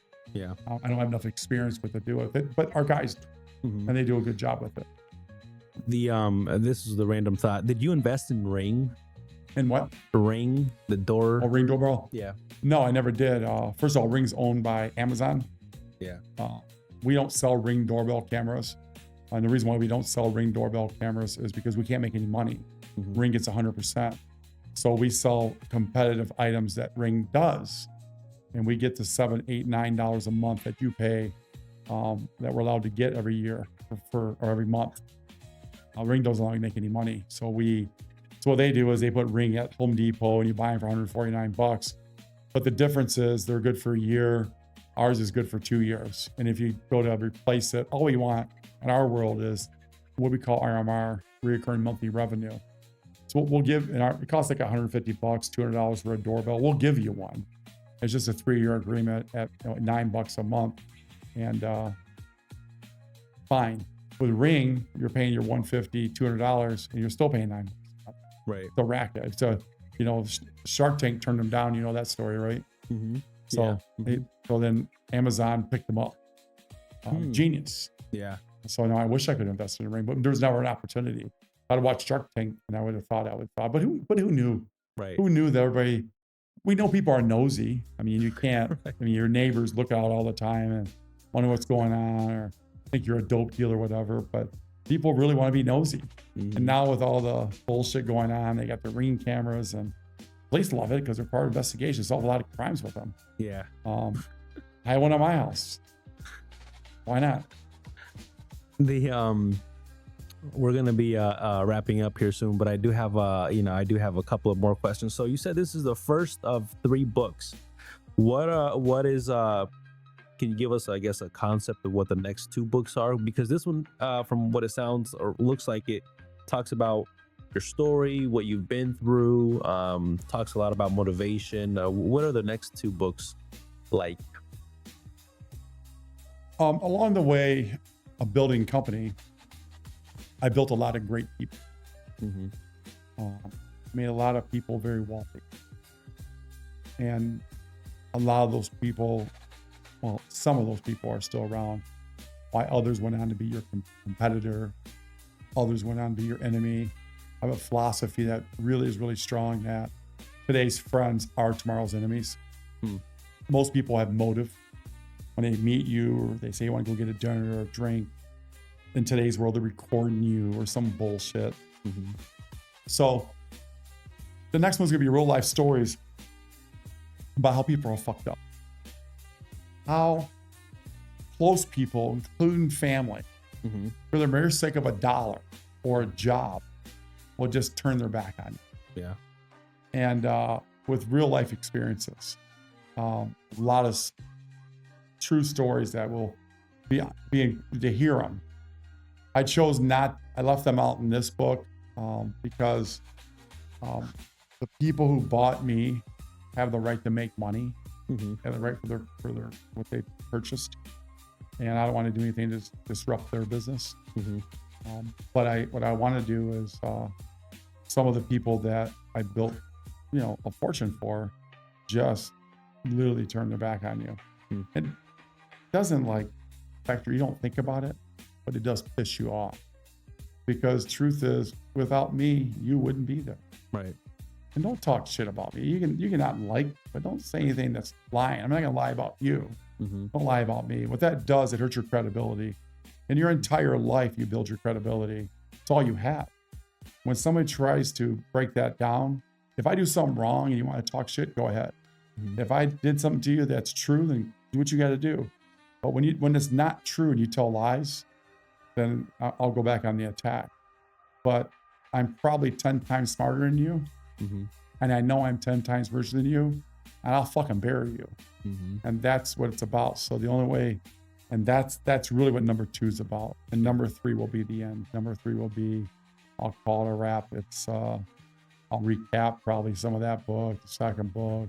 I'll have some more success stories, some more failing stories, of course. And then I'll leave it to somebody else. In somebody else's hands, I'll pretty much pass it off to them. That's, meet whoever, and God bless them, and it's a wrap for me.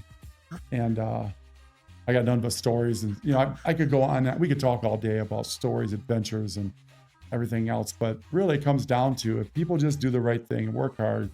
You work hard, you play hard, right? You do those things, and you're honest with yourself.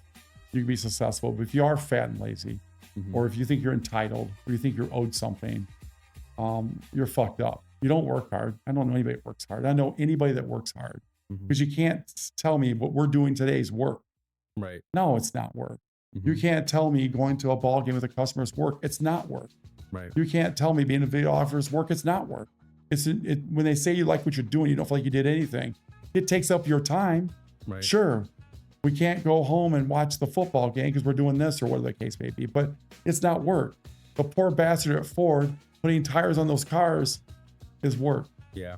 And I get that story from a good friend of mine who was a firefighter for the city of Detroit, but he got himself in trouble years ago. And he was on a temporary suspension or something, but he had to feed his family. So he wouldn't get a part-time job at Ford's. He worked Mondays and Fridays. That's all he could work 2 days a week at $16.78 an hour. And this was probably in 2010 or 12 or maybe whatever time of that era. And he'd come over to my house on Saturday mornings after he got off work at Ford's, and his knuckles and hands would be bleeding. And he did it for less than $300 a week after taxes. His hands are just bleeding from just picking those F-150 tires and putting them on. People do that. He did it 2 days a week. People do it 5 days a week. Yeah. 10, 12 hours a day. And we're over here complaining because we got to sit in an office, because we got to answer the phone, because my relief didn't show up. People are so entitled nowadays that the backbone of our world is hard work. And fortunately, through the technology and everything else, we're able to not work hard no more. Eventually, there'll be a robot putting those tires on that truck. Eventually. Things will happen. That's because of technology. So the world's easier. I'm sure my grandfather has worse stories. Right. He helped build the Ambassador Bridge. He watched 30 or 40 people die. I think hundreds died, but he personally watched 30 or 40 fall off and die. Damn. That's work. You're up 70, 80, 100 feet in the air. You're a millwright, whatever. You fall down in the water. You see your friend, he's there. Next day, he's dead. Or next minute, he's dead. Crazy. How about wars? People talk about that and all this political bullshit going on in the country. Because it's going to cost lives. We watched it in Minnesota last week. The outrage cost lives. I don't know who's right or wrong. I'm not the judge. I don't have to decide that. I don't have an opinion. I keep my opinions to myself unless you're in pride, you want to talk about something that's different. I'm not going to expose it here. That costs a life. That costs a kid their mom. Saw another one shot last night. For what? Like all because of political position? Right. It just doesn't make any sense to me. So the world has to change. If it doesn't change, we'll implode ourselves.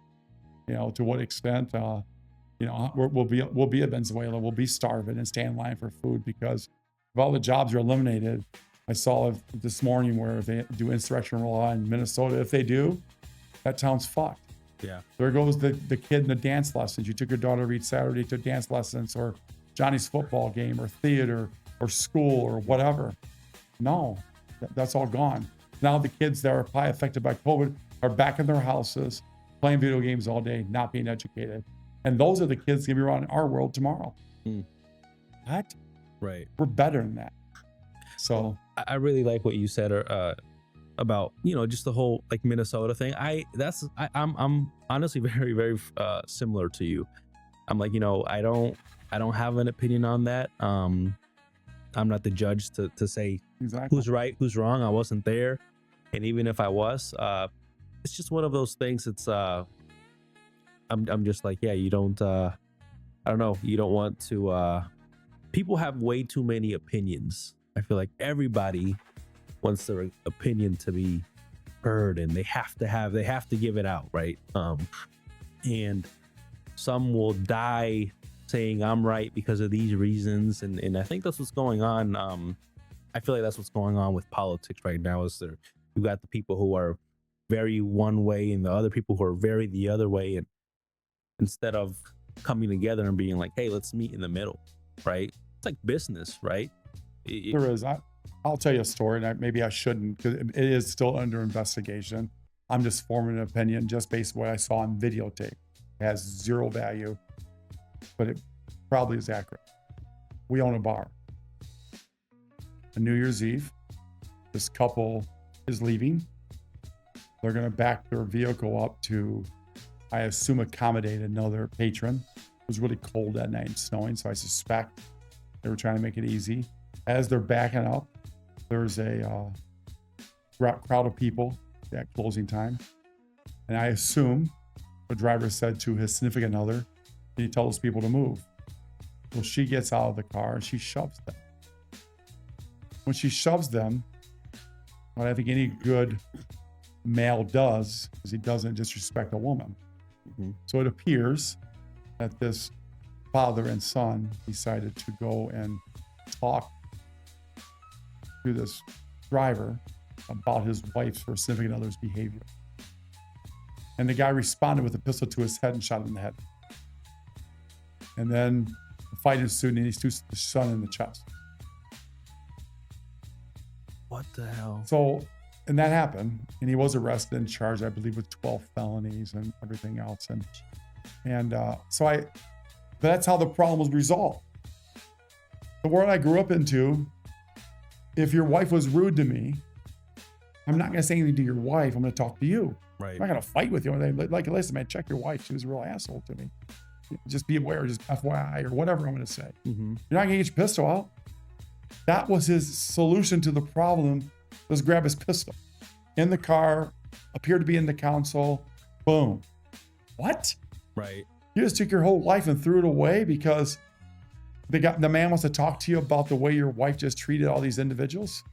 I assume that's the case again, but it's like, I looked at that video over and over again, and I did a little research on their backgrounds, jobs, careers. Guy had a nice job. He could have been the worst people in the world. I didn't know him. But your life's over. You're going to prison. Mm-hmm. You're probably never getting out. Yeah. So that's what we're going on to. You and I can't go down the street because we got these rich ass cars. So people hate us. They haven't noticed that yet. They hate. You're driving an expensive car. You're not allowed to cut anybody off. You're not allowed to say anything because they will fucking shoot you because of that. I've had several cars with 3 or 4 bullet holes in them over time because of the kind of car it is. I had them vandalized, scratched, scraped, all that bullshit because they're haters. You're not allowed to have anything because they don't have anything nice. You're not allowed to have anything nice. Yeah. That's the way the world turns. They form opinions. And if you just got to know that, but know that you got to go different. Where you stopped at before, you can't stop at. I couldn't stop anywhere in this town based on the car I was driving. Yeah. I know where I'm at, but I don't. I know Fifth Third over there, but I just can't afford to stop and, get robbed or carjacked or something. So you got to think of those things. I don't know what you drove before, but those problems you didn't have before. Once you have 2 or 3 of those cars and another couple of sports cars, you got bigger problems. Once your house gets bigger, it's not, you got to build gates and cameras and alarms and dogs and all that crazy stuff. Because more money gets more problems. You go to my house, it's absolutely stunning, beautiful, but it's fenced in by 11 acres of fence. All entire fronts, wrought iron gates. But I think there's 114 cameras on property. Let's think about that, 114 fucking cameras. It's crazy. For what? It's to keep the bad people. It's to be caught. It's to be whatever. Things do happen, but that's how you live your life. It's different because you have something or you said something. Maybe I pissed off somebody in that book. I don't know. I'm not allowed to speak. If you wouldn't have done it, I wouldn't be talking about it. Right. Your fucking fault, not mine. And but that's how people see it. And the answer is a pistol. That's the answer. I mean, I carry a pistol. I've never pulled a pistol on anybody. I don't ever want to. Don't need to. It's not my MO. I carry it for like I do insurance. It's an insurance policy. I don't brag about it. I don't talk about it. I don't tell you how. I always pull it out in the middle of the parking lot or at the grocery store and start signing it. It's just that's the answer. That's the answer. And I looked at that and I watched that tape so many times. I thought, wow, your life just changed. Not like changed because you had a bad day. It's over. Yeah. You went from plans next Tuesday with significant other for dinner to jail. Done. Yeah. And from jail, you're gonna get on a bus and you're gonna go to prison. He's 29 years old. Jeez. Done. What?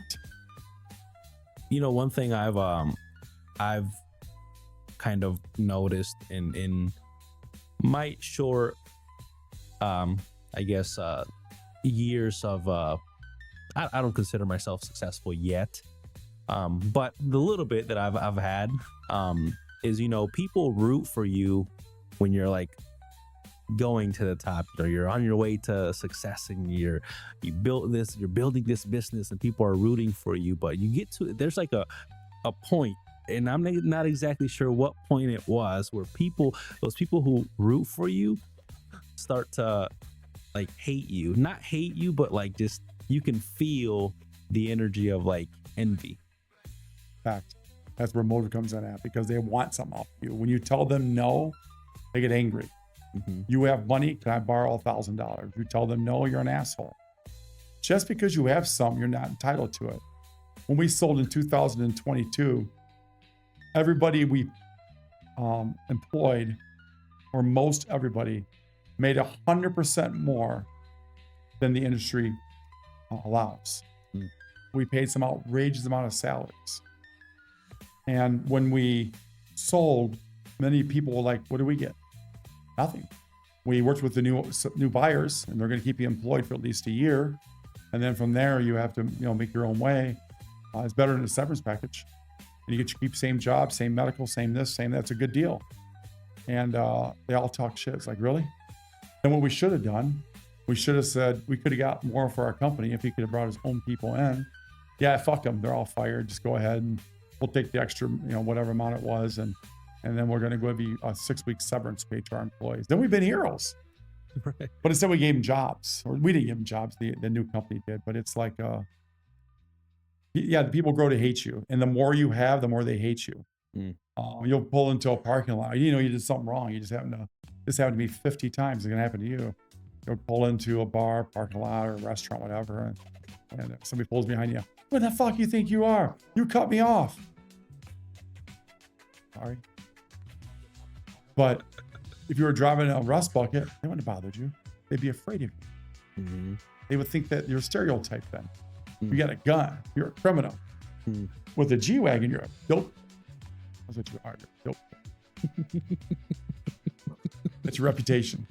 I ain't never done a drug in my life. So, but that's, or even sold a drug, but that's what people, that's what you are. Right. And the bigger your house gets, and then they call agencies on it. Then they call the FBI or the state police or the local cops or the Internal Revenue Service and all that. And you have to go through those motions and pay CPAs to prove your income and all that dumb shit. More money is more problems. And that's how it works. And you can never, you'll never get away from it, because people do hate, in the hip hop world, we call it, they're haters. That's where it originated from, the street, but people are haters. Nobody wants you to be successful. They want to see you fail.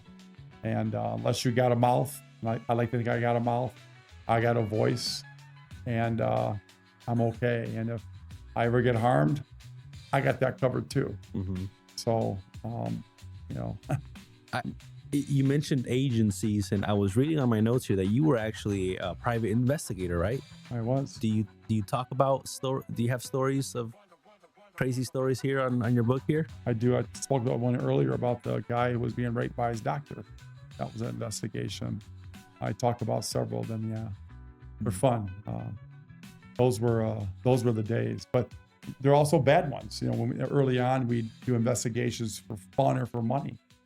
I remember one time I was doing an investigation, and the guy gave me $250 to confirm that his wife was cheating, that her husband was cheating. And I think it was a son gave me, whatever it was, but the son gave me the money. I was working for the wife. So I go to the bowling alley and I watch this guy drink and meet this girl, and they had been bowling together and hugging and kissing together. I'm getting back in those days, it was probably 98, 99, bullshit video. And now, being kind of inexperienced, I decided I'm going to follow the guy. Not follow him home. I was just making sure he was going home. He's going over the Grosse Seal Bridge. And the guy stops his car, gets out, and puts a gun to my head and told me to turn around. I did. And I never did another domestic after that. I came to the conclusion until another time. We decided we get this call. It was on a Friday. This was probably 2004. We're bored. We're going to the lake with all these jet skis and stuff. The next day, I happened to be in the area where this investigation was, and why not just go see what's going on? So we go to this lady's house. She's leaving every Saturday to go allegedly bang this guy. So our job is to figure out where they're going. Like, okay, sure, I can do this. So the guy I was with tells me he needs an ice cream. And right down from the street from our house was like a little ice cream parlor. We run down the thing, and lo and behold, she's gone. What do we do now? She's gone. But back then, there was a mall called Wonderland Mall. So I figured, what did women do on Saturdays? They shop, right? So we start driving through the parking lot. Boom, there's her car. Scope. In the meantime, we're getting a little late for the lake. We're supposed to be at the lake at like 1 o'clock and getting close to 1 o'clock with about a 20-minute drive time. And all of a sudden, there's movement. Here she comes with the dude. Okay, we're getting somewhere. So they get in the car, in her car. He gets in her car. She drives. They drove over to Olive Garden. I really don't have time for lunch, but now we gotta go to lunch. Now it's like 1:15. We're late for the lake, and I gotta go, but we can't go. Remember what I said earlier? There's no clock. We gotta get the job done. We have lunch at Olive Garden, so do they. Next door to Olive Garden is the Comfort Inn. They check in. This is not going good, but now I've got to tell my client where his wife's at, because that's what he asked me to do. That was my orders. I called and said, hey, she's at the Comfort Inn, but he still owes me his time went over, so it owes me $1,250. I want to wait around for my $1,250. He's about 15 minutes away, and I never thought about what he was going to do. So he pulls up in the parking lot, and he pays my money, and also at the same time they come walking out. This would have been a quickie or something. I don't know. And also he pulls a gun. He's gonna kill her. So I'm like having this conversation with this man. Fortunately, someone called the cops. And I'm like, listen, do you really want to go to prison the rest of your life for her? She is who she is, man. It's not worth it. Right. Sure. He's talking to me like I'm getting through to him, but he's not listening. He still got his gun. He still wants to kill her, but he's listening to me. And so you intervened. You were like, hey, wait. Yeah. Until the cops got there, and the cops calmed it down, got the gun from the guy. And I don't know really what happened after that. That was the last domestic one I ever did, because that could have been, first of all, looking back at that time, I knew it the next minute. Like, I'm talking to the guy with the gun. He could have said, shut the fuck up, shot me. Right. I only knew him for 30 minutes, wasn't my friend or anything. So after that was it for me on the personal one. So we stayed more to businesses with robbery investigations. I talked about a couple in there where one of the property managers for a major real estate firm was working with contractors to steal hundreds and hundreds of thousands of dollars, and he was giving his money to a what do they call those women that transgender? No, the ones that wear high heels and step on your back, but you never sleep with them. I even forget what they call them now. So I had the pleasure of calling this woman, and the guy, and she's angry. She's angry because this gentleman didn't pay her the $8,000 for shitting in the cage. And I'm like, what? And she never fucked him. That wasn't part of the plan. He just enjoyed licking her feet when she came home. She put him in the cage when she went shopping, and she paid him, and he paid her when he pissed in the cage or shit in the cage. And when he got caught stealing, or we call him stealing, then he got his money cut, and he stole her $8,000. And she's really upset about her $8,000. And that guy went to prison.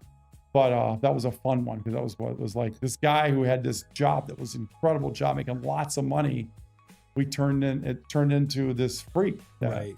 He just wanted to be beat by women and put in cages and led around Central Park. True story. Pictures of it. By his collar. And just that's what he liked.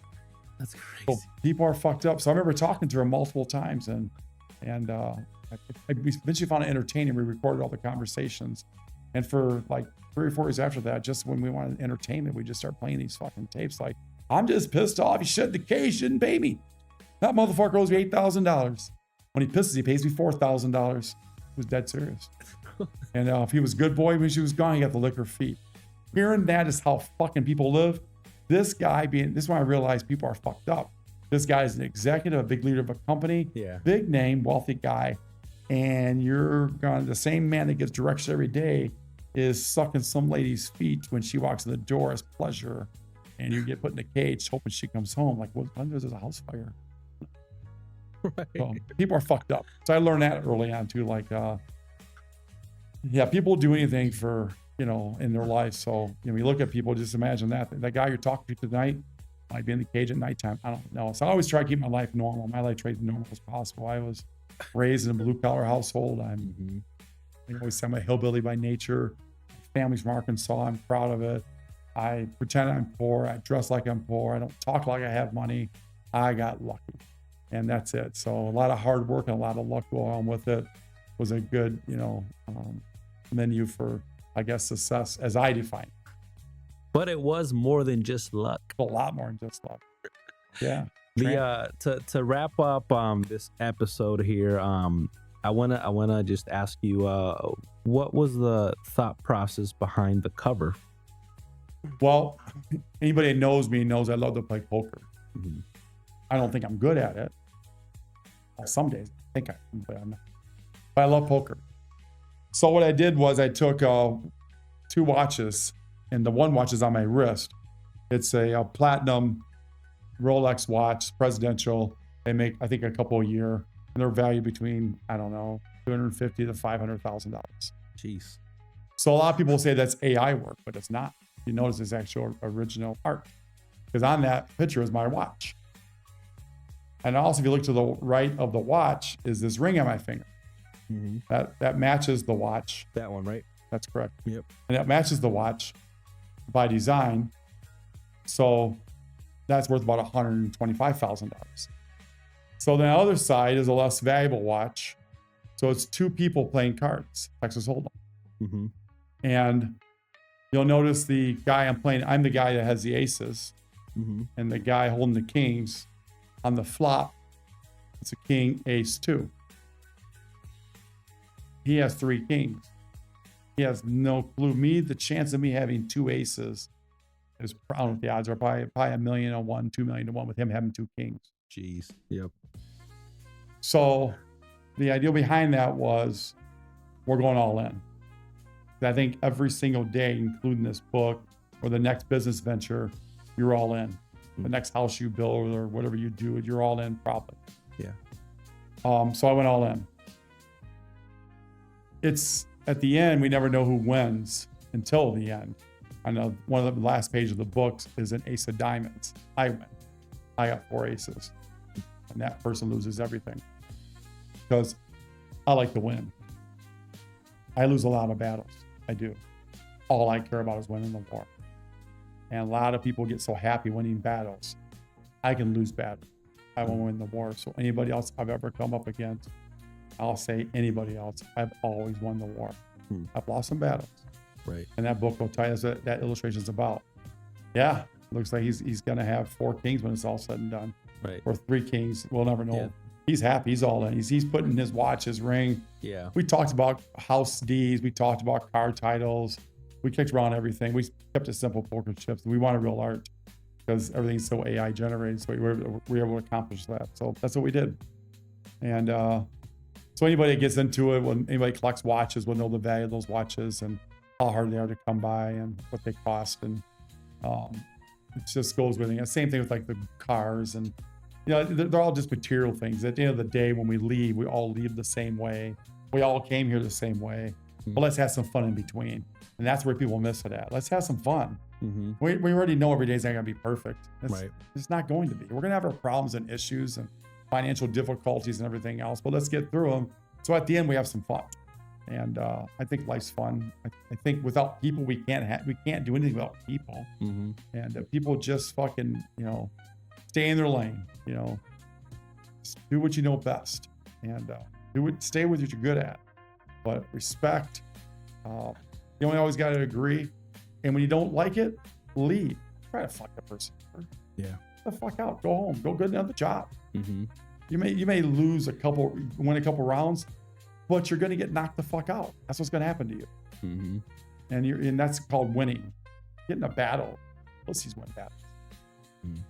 Real men win wars. I like that. Is there anything, last question, is there anything I haven't mentioned, anything that you want to tell the public, anything that you want to comment on or just say? No, I think as far as the book goes, it's a, they always say there's only one true way to get wealthy in the world. Mhm. That's a product. And I've never put a product out. We sell products in the alarm company, but they're not my products. They're from companies.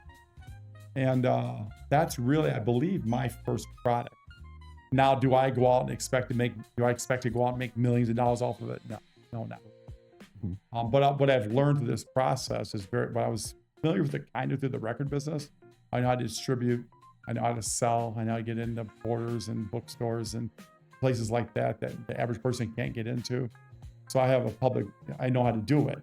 So what I have to do now is I have to get the word out there. So part of my game here is just going anywhere in any place and talking to anyone about anything, just to be able to talk about that book.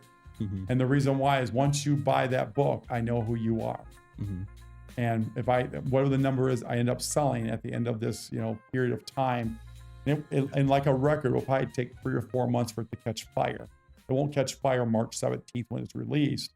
It'll probably catch fire on June 17th, July 17th. And once it catch fire, I know who you are. The next book I put out, I'm going to sell you another one. Maybe I'll sell you 3 for $50 or some crazy number. I knew who you are. I tracked the sales. I have a great team of people behind me, and we're able to do those things. And then it's going to be easier the second time. Because as you know, the next time you do something, it's easier. Doing this right is a bitch. If I didn't have that experience in distributing records and selling those things to retail stores and everything else, when it was this albums and stuff or CDs, no way I could have done that.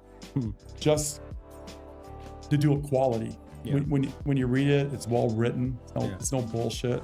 When you hear it, it's produced by Chuck Alkazian. Chuck Alkazian's an Emmy Award-winning producer. He's great. He's with some of the biggest bands in the world. A friend, he was kind enough to do the audio. It's not his typical job, but he was kind enough to do it for me. His price for a normal person is probably 10 times what he charged me. So I was able to sit in those studios and pay, a nominal price. So everything's top notch in quality. So no one's gonna say, "Oh man, that's poorly written," or "That sounds like shit." No, it doesn't. It's badass. So I'm self-publishing it because I want all the money. I'm greedy. I don't really need a publisher. Right. Maybe I'll change my mind in 6 months or a year. But right now I don't. I've already done all the work. Well, all the publisher does is everything we've done. Right. And they might pay the right to book. I already paid the right. It wasn't cheap. It was expensive to write a book. But do it right. After this book drops March 17th, I'm going to read it. I'm going to pre-order and read it. And then I would like to have you here again for a part 2 and maybe discuss a couple of stories. Let's do it. You're going to have after to. It drops. Because you'll be stunned. You'll have to bring me. I'll come back. Okay. Sounds like fun. So for everybody listening, March 17th, More Than Just Luck by Greg Wier.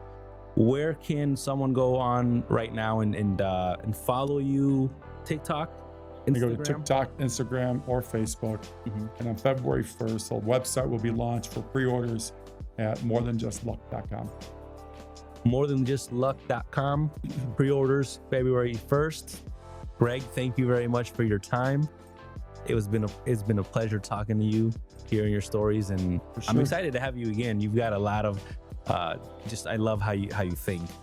I love how you think, and I know I've had 2 people that I've talked to about this episode, and they're like, I can't wait to hear them. This is what they said.